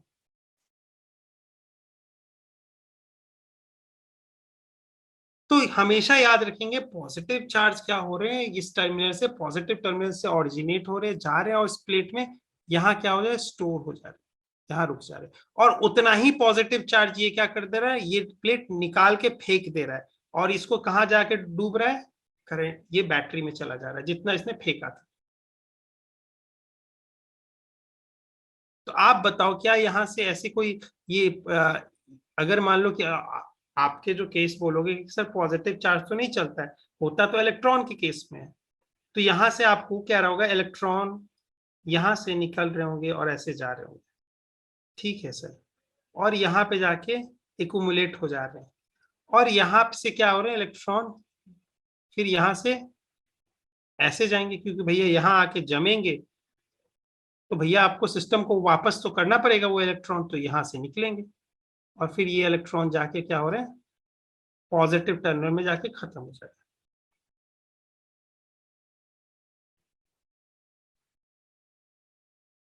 ठीक है, लेकिन आप सर एक बात बताओ सर, क्या ये बीच में क्या भी करंट पास हो रहा है? मतलब यहाँ पे से क्या कुछ, ये जो इलेक्ट्रॉन वाले जो आपने सिचुएशन बनाया, तो ये इलेक्ट्रॉन यहाँ से यहाँ तक जाते हैं क्या? मैं बोलूंगा नहीं। ये हो क्या रहा है? इंडक्शन के थ्रू हो रहा है। इसने अपने ऊपर जैसे ही निगेटिव चार्ज थोड़ा सा जनरेट किया, इसने क्या किया? तुरंत इसने इंड्यूस कर दिया इस प्लेट के ऊपर, और इसके ऊपर इस फेस को क्या कर दिया, पॉजिटिव चार्ज बनाने की कोशिश किया, और इस फेस की तरफ निगेटिव बनेगा। तो ये वाला फिर क्या करेगा, वायर उठा के लेके जाएगा और फिर जाके बैटरी को वापस कर देगा कि भैया जितने इलेक्ट्रॉन तुमने निकाले थे अपना रख लो, अपना इलेक्ट्रॉन। ये बात समझ में आ गया? आया ये स्टोरी समझ में? क्या बताओ बेटा, कोई डाउट है?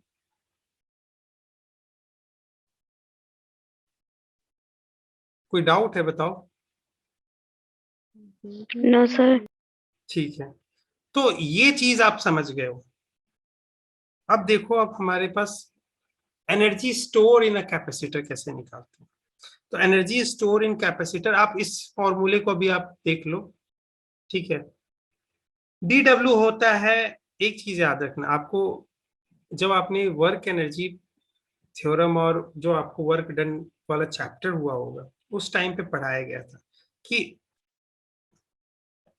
Work done by the external agent, ये क्या होता है, ये चेंज इन पोटेंशियल एनर्जी होता है, that is equal to the minus times work done by the conservative force.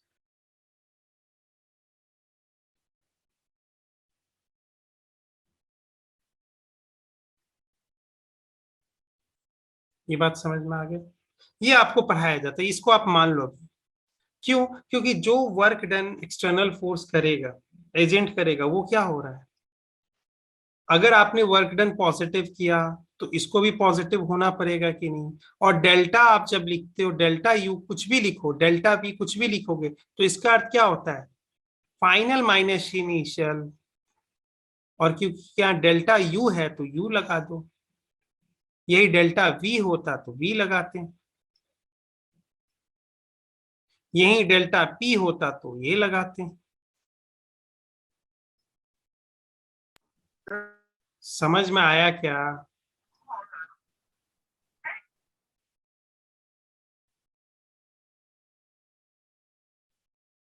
आया क्या समझ में? No sir. नहीं आया ये? अरे ये मैं बोल रहा हूँ, सिंबॉलिकली क्या लिखते हैं, डेल्टा यू मतलब क्या होता है, डेल्टा यू होता है कि हम जब इनिशियल स्टेट में था तो उस समय जो पोटेंशियल एनर्जी था, और फाइनल स्टेट में जा रहे हैं उस समय जो पोटेंशियल एनर्जी है, इन दोनों का डिफरेंस। लेकिन डेल्टा यू और मॉड डेल्टा यू में डिफरेंस होता है। मॉड डेल्टा यू का अर्थ होता है कि इन दोनों के बीच के पॉइंट का डिफरेंस, यानी इनके बीच में ऐसे निकालो, मॉड ले लो, या इसी चीज को आप ये भी लिख सकते हो, you I minus U F, mod ले लो। तो मैं बोल रहा हूं कि डेल्टा यू आप निकाल लो, delta U change in potential energy, U आप, अच्छा मैं आपको ऐसे बताता हूँ, एक बात समझो। आपने अगर h इज इक्वल टू 0 से लेके h is equal to H naught पे गए आप, ठीक है ना, आपने एक मास को ऊपर तक ऐसे ले गए, इसको पॉइंट को ए बोलता हूँ, इस पॉइंट को बी बोलता हूँ। ठीक है, आप स्ट्रेट लाइन पे इसको लेके गए, ठीक है, कहां से ए से बी तक। तो आप बताओ work done by the external agent क्या हो? Work done by the external agent, और स्लोली मूव करके ले गए हो, स्लोली मूव करके ले गए हो, तो आप बोलोगे कि सर देखो यहां अगर आपके पास ये है तो यहाँ पे हमने इसको माना है 0, और यहाँ पे जो आएगा वो होगा mgh0। किसके रिस्पेक्ट में? ये रेफरेंस पॉइंट के रिस्पेक्ट में। यहाँ जो रेफरेंस पहले मैंने माना है कि रेफरेंस जहां पे आपने लिया है पॉइंट, जो कि आपका इनिशियल पॉइंट है, उस पे मैंने माना है कि पोटेंशियल, ये उसका पोटेंशियल एनर्जी है 0। और क्योंकि आप ऊपर ले गए हो तो आपने इसके अंदर चेंज, इसके अंदर जो पोटेंशियल एनर्जी यहाँ पे आया है बी पे, वो क्या, mgh0। तो आप बोलते हो कि change in potential energy is equal to क्या होगा sir, U F minus U I. तो आप बोल रहे हो यू आई आपके पास क्या है, 0 है सर, और यू एफ आपके पास क्या है, mgh है सर। तो आपके पास mgh आ गया है, क्या आया है, चेंज इन पोटेंशियल एनर्जी।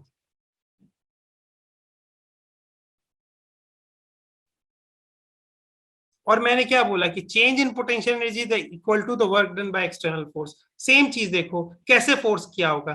आपने क्या बोला, इसको स्लो लेके जाना है ए टू बी, तो स्लो ले जाने में आप क्या करोगे बताओ। स्लो ले जाने में आप क्या करोगे कि आप यही करोगे ना कि एफ नेट क्या होना चाहिए, इसको ऐसा बना दो कि एफ नेट 0 हो और थोड़ा सा वेलोसिटी दे दो, थोड़ी सी वेलोसिटी दे दो। हर पॉइंट पे एफ नेट क्या हो, 0 हो और थोड़ी सी वेलोसिटी। तो इसका अब अर्थ ऑब्जेक्ट कैसे मूव करते हैं, हमेशा ऐसे ही मूव करते रहेगा कि नहीं, स्ट्रेट लाइन पे बी के डायरेक्शन में। अरे Newton's first law, a body in motion will be in motion, a body at rest will be at rest unless and until it is acted upon by the net force on that one। तो अगर आपने velocity ऐसे दे दी छोटी सी और आपने F net हर point पे assure किया कि 0 है, तो ये क्या होगा, ये ऐसे ही उसी वेलोसिटी से आगे बढ़ता जाएगा और यहाँ पर पॉइंट पे पहुंच जाएगा उस वेलोसिटी के साथ। तो आप यहाँ पे बोल रहे हो कि यहाँ पे सर आपको एफ नेट 0 रखना है, तो मुझे मालूम है कि ये जो पॉइंट मास है इस पे ग्रेविटेशनल फोर्स तो हमेशा लगेगा ही लगेगा, mg, यानी एक तो फोर्स है ही। आपको इसके ऊपर इस पार्टिकल के ऊपर नेट फोर्स क्या करना है, 0 करना है सर। तो कैसे करोगे, तो आप एक एक्सटर्नल लगाओगे, इसको ग्रीन कलर से दिखाता हूं।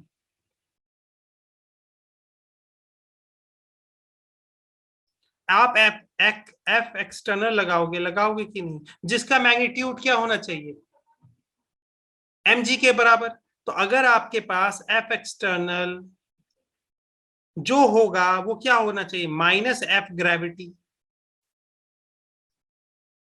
होना चाहिए कि नहीं, एक फोर्स जो कि ग्रेविटेशनल फोर्स के जो लग रहा है उसका बस अपोजिट कर दो एरो। तो बात देखो, हाँ ये बात यही होनी चाहिए, तभी तो ये दिस इंप्लाइज दैट कहते हैं, this implies that for external, यहाँ पे माइनस वाले को इस साइड ले जाओगे, plus force due to gravity is equal to 0 और this is equal to F net, है कि नहीं। एफ नेट क्यों कह रहे हैं, क्योंकि इसके ऊपर दो ही फोर्स लग रहा है, एक एक्सटर्नल फोर्स और एक आपका वेट नीचे mg। अब इन दोनों का सम 0 है और यही दो फोर्स लग रहे हैं, तो एफ नेट इसी को कहेंगे। तो एफ नेट आपके पास 0, आपने एक कंडीशन लगा दी, उसको थोड़ी सी वेलोसिटी देके, जस्ट थोड़ी सी, इसको छोड़ दिया, कहां से छोड़ा, ए पॉइंट से बी पॉइंट तक जाने के लिए। तो एक्सटर्नल फोर्स ने क्या फोर्स लगाया, वो माइनस टाइम एफ जी लगाया। अगर एक्सटर्नल फोर्स ने ये लगाया है फोर्स, ये आपके पास ऐसे समझो, एफ एक्सटर्नल आपके पास जो आया है वो आया है माइनस टाइप एफ जी।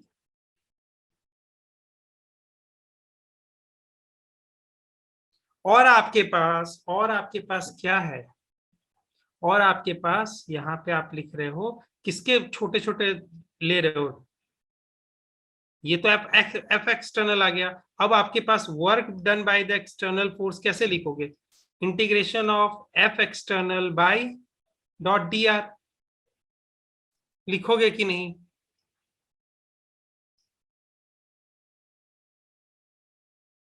अरे लिखोगे कि नहीं, ये वाली बात बताओ।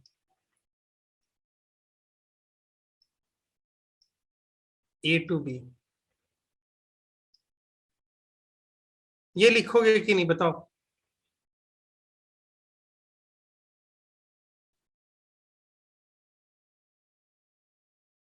क्या हुआ, नहीं समझ में आ रहा है क्या।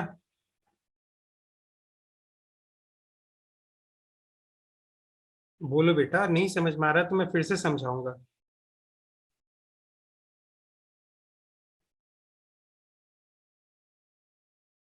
तो देखो एक बात मैं बोल रहा हूँ, F external work done by the external force is equal to A to B integration किसका, एफ डॉट डी आर, कौन सा एफ लेंगे? एक्सटर्नल फोर्स के द्वारा, क्योंकि वर्क डन हम किसके लिए निकाल रहे हैं? एक्सटर्नल फोर्स के लिए। और डॉट डी आर जो हमने मोशन किया। अब इन दोनों का देखोगे तो एफ एक्सटर्नल की जगह लिख दोगे minus time F gravity dot D R. अब यहाँ पे देखोगे इसका इंटीग्रेशन, डॉट प्रोडक्ट को हटाना है, तो डॉट प्रोडक्ट को हटाएंगे तो ये जो एफ जी है, इसको माइनस को रहने देते हैं, एफ जी है वो नीचे की ओर लग रहा है, ये वाला एरो। डी आर ऊपर की ओर जा रहा है छोटा सा, ए से तभी तो बी तक जाएगा। ये दोनों 180 डिग्री है, तो 180 डिग्री है तो यानी हो जाएगा एफ जी, देखो ऊपर से वेक्टर हट गया, डी आर, और ये माइनस एक और आ जाएगा क्योंकि इन दोनों के बीच में 180 डिग्री है, तो कॉस 180 डिग्री। डॉट प्रोडक्ट को ऐसे ही लिखते हैं ना। और जब ये लिखेंगे तो ये देखो माइनस साइन एक और है यहाँ पे जो इसके साथ है, ये वाला है, तो ये माइनस और ये माइनस प्लस बन गया F into ji into D are. और कहां से? ए से बी तक।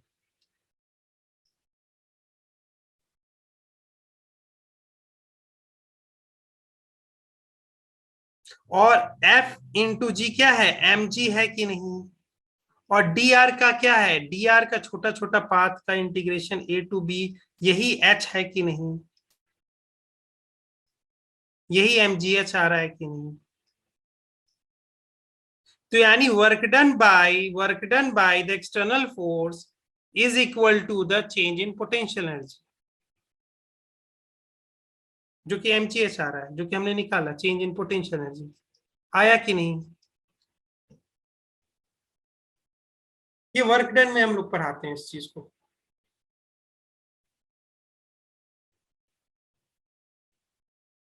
तो आज से ये बात समझ जाएंगे कि work done by the external force is equal to the change in the potential energy.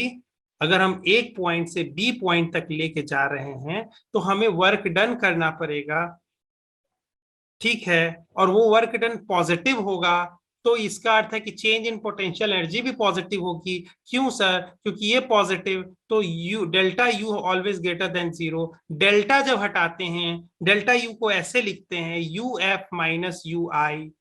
Delta जब भी हटाएंगे तो फाइनल माइनस इनिशियल वाला फॉर्मेट यूज करेंगे। तो यहाँ पे u है तो U F minus U I लिखेंगे, that is going to greater than zero, यानी U F is greater than U I. यानी पोटेंशियल एनर्जी क्या हो रहा है? धीरे धीरे धीरे धीरे धीरे धीरे बढ़ रहा है, जैसे जैसे आई से हम एफ की ओर जा रहे हैं।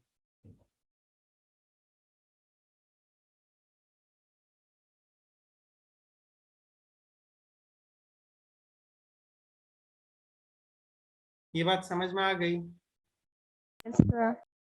तो ये चीज आप याद रखोगे, इस चीज को याद रखोगे। और यही देखो work done by the conservative force, आप यही चीज निकाल सकते हो। Work done by the conservative force कैसे निकालोगे? तो सर बोलोगे कि वही फॉर्मूला लगेगा, एफ डॉट डी आर लगता है जो कि वर्क डन वाला होता है, लेकिन यहाँ एफ कौन सा लेंगे? कंजर्वेटिव फोर्स लेंगे, लेंगे कि नहीं?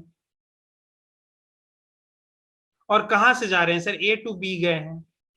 आपके लिए फोर्स का ये फोर्स अलग हो जाएगा, लेकिन रास्ता तो आप ए टू बी ही जा रहे हो ना सर। तो यहां पे इस बार जब लिखोगे तो क्या लिखोगे? एम जी नीचे की ओर है, डॉट किससे ले रहे हो? ऊपर वाले से। एम जी नीचे है, ये फोर्स नीचे है, एफ कंजर्वेटिव जो है वो एफ कंजर्वेटिव कौन सा है? एफ जी, ग्रेविटेशनल फोर्स ही तो है जो कि एक कंजर्वेटिव फोर्स है। तो एफ जी कौन सा है? नीचे में। डी आर आपका कैसा है? ऊपर में छोटा सा। इनके बीच में अगर डॉट प्रोडक्ट ले रहे हैं तो एंगल कितना बन रहा है? 180 डिग्री। तो ये हो जाएगा माइनस, अब वेक्टर हट जाएगा, माइनस एफ डी आर। होगा कि नहीं? और इसको कहां से कहां तक इंटीग्रेट करेंगे? ए टू बी। और ये एफ जी है, और एफ जी क्या है? एम जी है। जो हमारे पास जो ग्रेविटेशनल फोर्स है उस पार्टिकल पे कितना लग रहा है, उस जिस पार्टिकल को लेके जा रहे हैं ए टू बी, उस पे लिख रहा है M G into D R. ये हो गया क्या? डी आर कितना हो गया आपका? H not.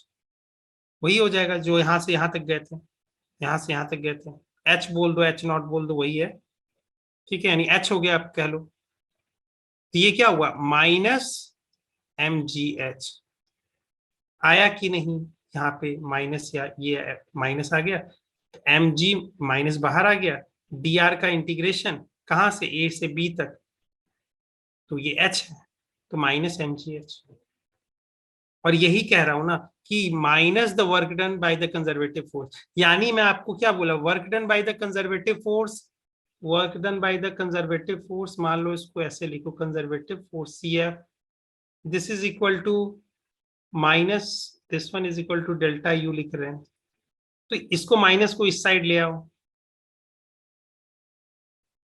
तो यही तो कह रहे हो, डेल्टा यू क्या आया है, mgh, उसका माइनस आगे लगा दिए, क्यों, ये तो है डेफिनेशन वाइज में, ये क्या है, work done by the conservative force, यही तो आ रहा है, हमने यहां से निकाला है, ये फॉर्मूला लगाया है, जो बेसिक डेफिनेशन है वर्क डन का वो से निकाले हैं ये चीजें, और ये कहां से, इस रिलेशन से निकाला है।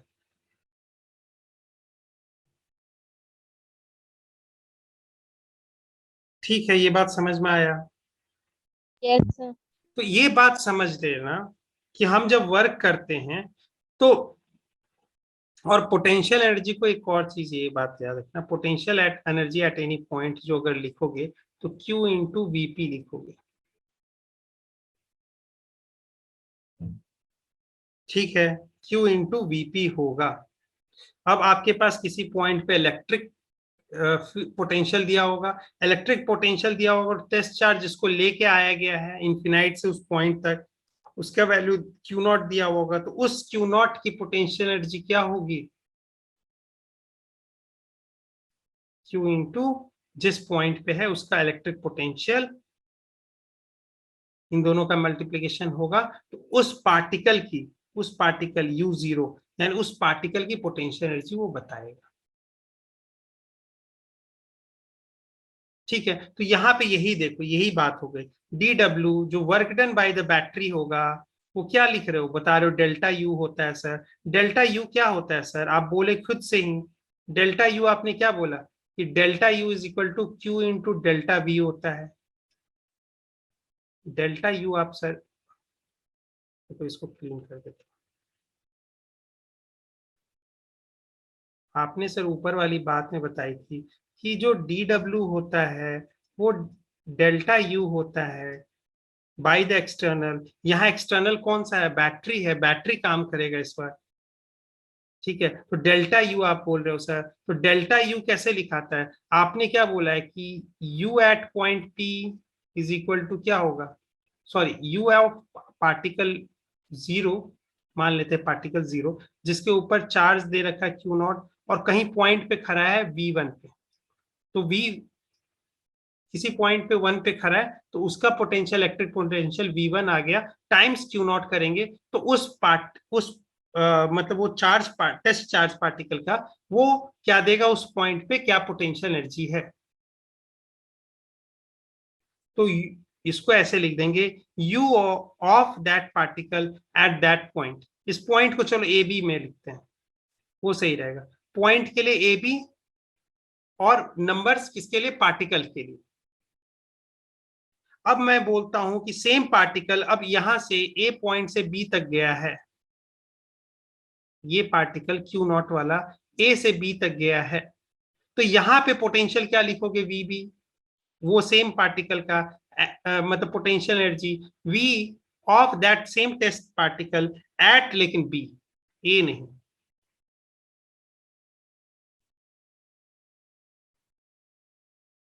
तो ये क्या लिखोगे बताओ, Q नॉट इंटू VB लिखोगे कि नहीं,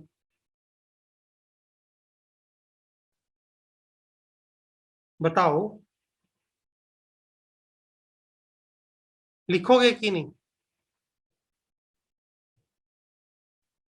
तो अगर आप लिखोगे, ये चीज लिखोगे, तो मैं बोलूं आप A से B के बीच में गए हो, तो इस दौरान सिर्फ इस A से B तक गए हो, तो चेंज इन पोटेंशियल एनर्जी क्या हुआ है उस पार्टिकल का, उस पार्टिकल का चेंज इन पोटेंशियल एनर्जी क्या हुआ होगा। तो आप सर बोलोगे कि कहां से कहां तक गए थे, ए से बी तक गए थे, तो इसको लिख दो क्यू नॉट टाइम्स ए से बी तक गए थे ना सर, तो ए इधर होगा, बी इधर होगा, फाइनल इनिशियल किसमें, we we.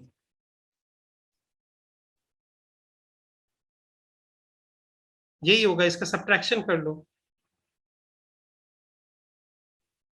B final point है, ए आपका इनिशियल पॉइंट है, तो ये देखो इन दोनों का सब्ट्रैक्शन करोगे जो कि डेल्टा वी आएगा, तो क्यू नॉट कॉमन आ जाएगा, तो Q naught times V B minus V A. ये क्या है, जब चेंज इन पोटेंशियल जब कहां से कहां जा रहा है, ए से बी की तरफ जा रहा है। समझ में आया। तो ये क्या आपके पास आ रहा है, ये वही आ रहा है, ये देखो, ये वही वाली बात है कि आपके पास ये this is equal to work done by the external agent, ये फॉर्मूला से आया।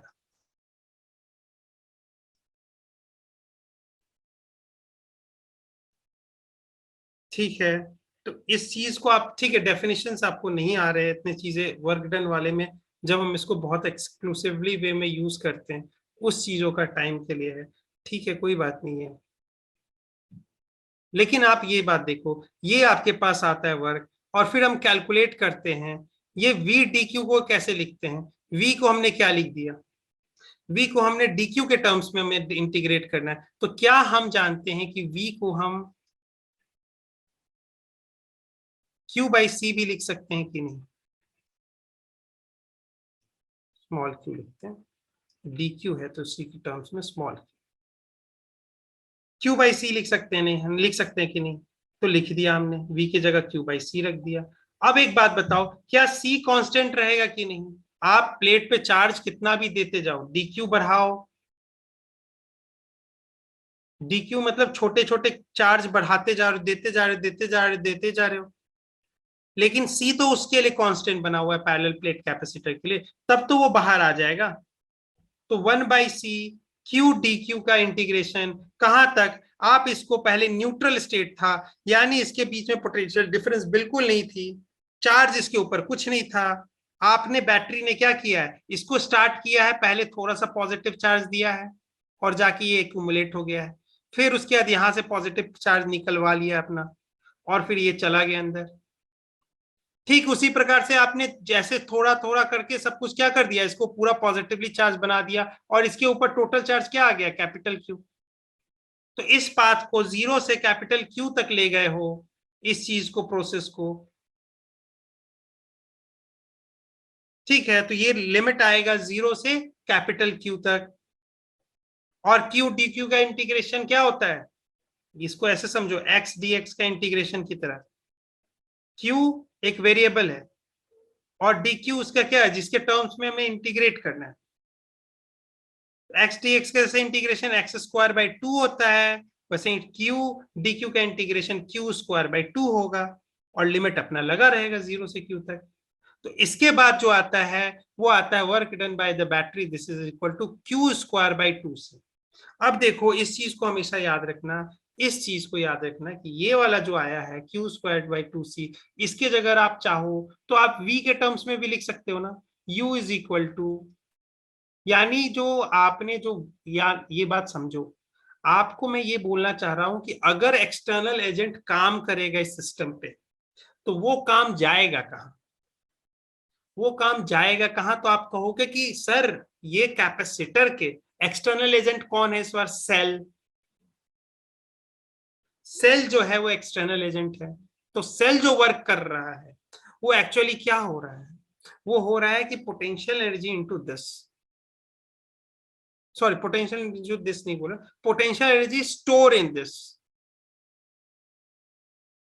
किसमें, कैपेसिटर में जाके स्टोर हो गया, किस फॉर्मेट में, वो देखो सर धीरे धीरे धीरे, पहले पहले बिल्कुल न्यूट्रल प्लेट था, उसको क्या किया इसने, वी वोल्टेज तक चार्ज कर दिया, यानी इन दोनों प्लेट के बीच में अब जो सेपरेशन, इन दोनों प्लेट के बीच में जो पोटेंशियल का डिफरेंस है वो बैटरी के ईएमएफ के बराबर है, और इसके ऊपर उस टाइम पे चार्ज होगा वो कैपिटल क्यू होगा। तो सर एक बात याद रखना, ये हमने निकाला है, ये वाली चीज हमने निकाली है क्यू स्क्वायर बाई 2c। अब मैं जानता हूं कि sir c is equal to Q by V भी होता है सर। तो सर हम चाहें तो Q और C के टर्म्स के जगह हम Q को एलिमिनेट करके V और C के टर्म्स में भी लिख सकते हैं। तो अगर हमने Q is equal to C V रख दिया तो यही U क्या कन्वर्ट हो जाएगा, Q के जगह आप CV रख दो तो अंदर में CV का whole square divided by 2c। तो दिस इज ये चीज, ये चीज फिर फर्दर हम लिख सकते हैं यहाँ पे सी स्क्वायर बाई वी स्क्वायर। तो ऊपर से सी स्क्वायर में से नीचे से सी चला जाएगा, तो C by V square by 2। This is, ऐसे याद रखेंगे, हाफ सी वी स्क्वायर। ये क्या है, energy store in the capacitor, half C V square. ये कैसे याद है, हाफ एम वी स्क्वायर होता है काइनेटिक एनर्जी में, होता है कि नहीं। तो आपको ऐसे तरीके से याद रखना है कि half C V, capital V है ये कैपिटल वी, और ये वी क्या है, potential difference between the two plates.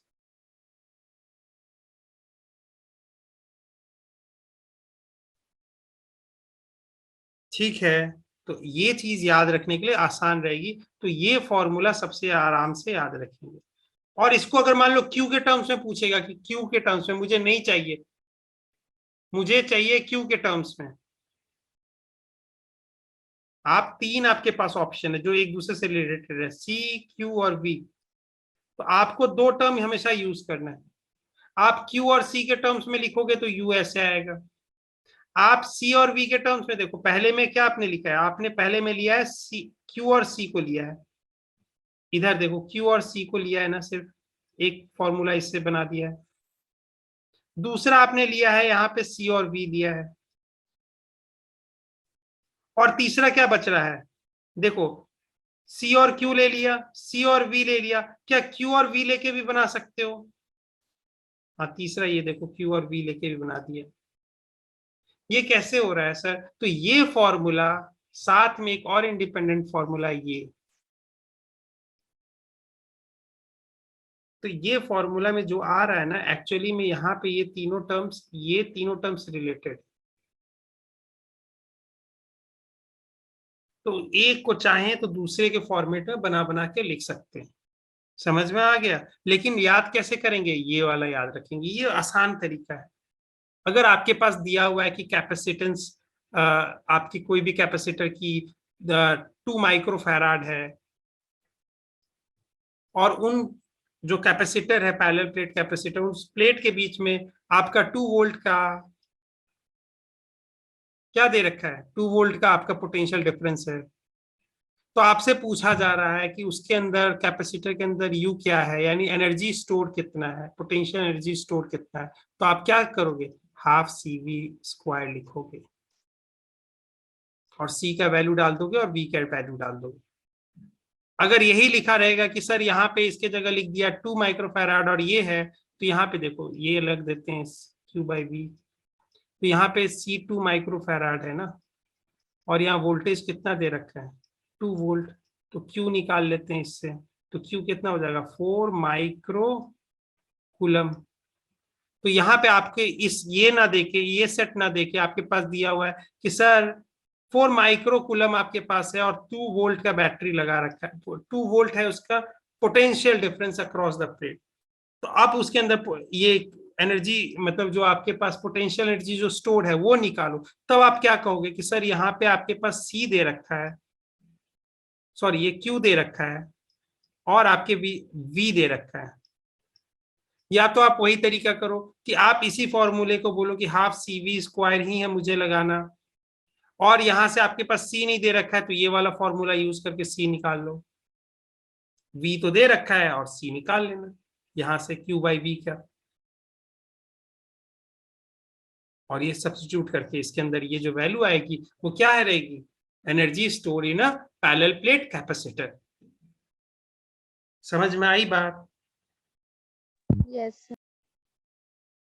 ठीक है, सबको समझ में आई ना बात?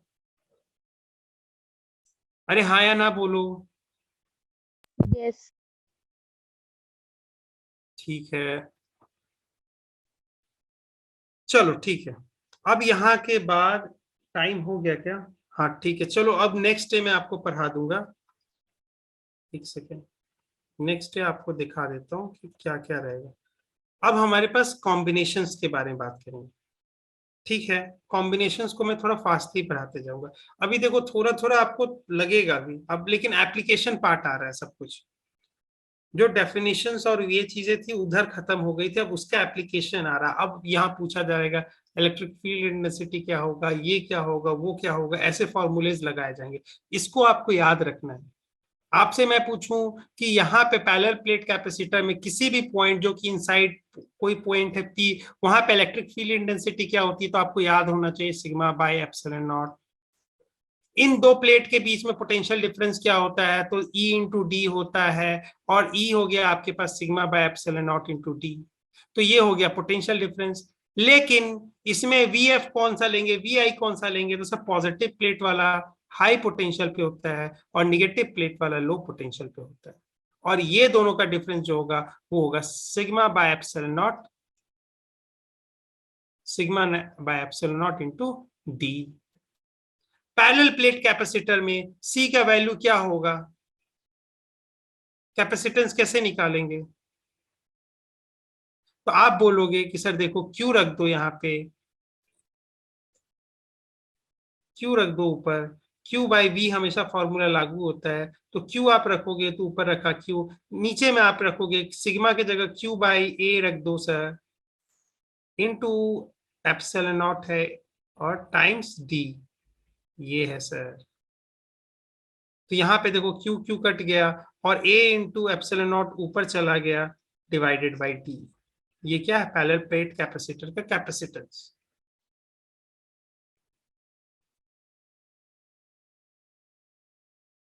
ये बात समझ में आ गया? तो ये सारे फॉर्मूलाज आपको समझ में और याद रहने पड़ेंगे। और उसके अंदर जब चार्ज आपने सर किया था, जब आप जब लिए थे पैरेलल प्लेट कैपेसिटर, आपके पास इनिशियली कोई चार्ज नहीं था और उसको आपने कहां तक लेके गए, कैपिटल Q तक। तो आपने जो चार्ज किया होगा, जो वर्क किया होगा, वो हुआ होगा VdQ। और इसको फिर निकाला है आपने अल्टीमेटली, तो आपने याद करने के लिए आपने बोला half CV²। C is the capacitance और V is the potential difference between the plates. और यही इक्वल क्या है, बिटवीन द प्लेट्स, जो potential difference between the plates is equal to the EMF of this battery.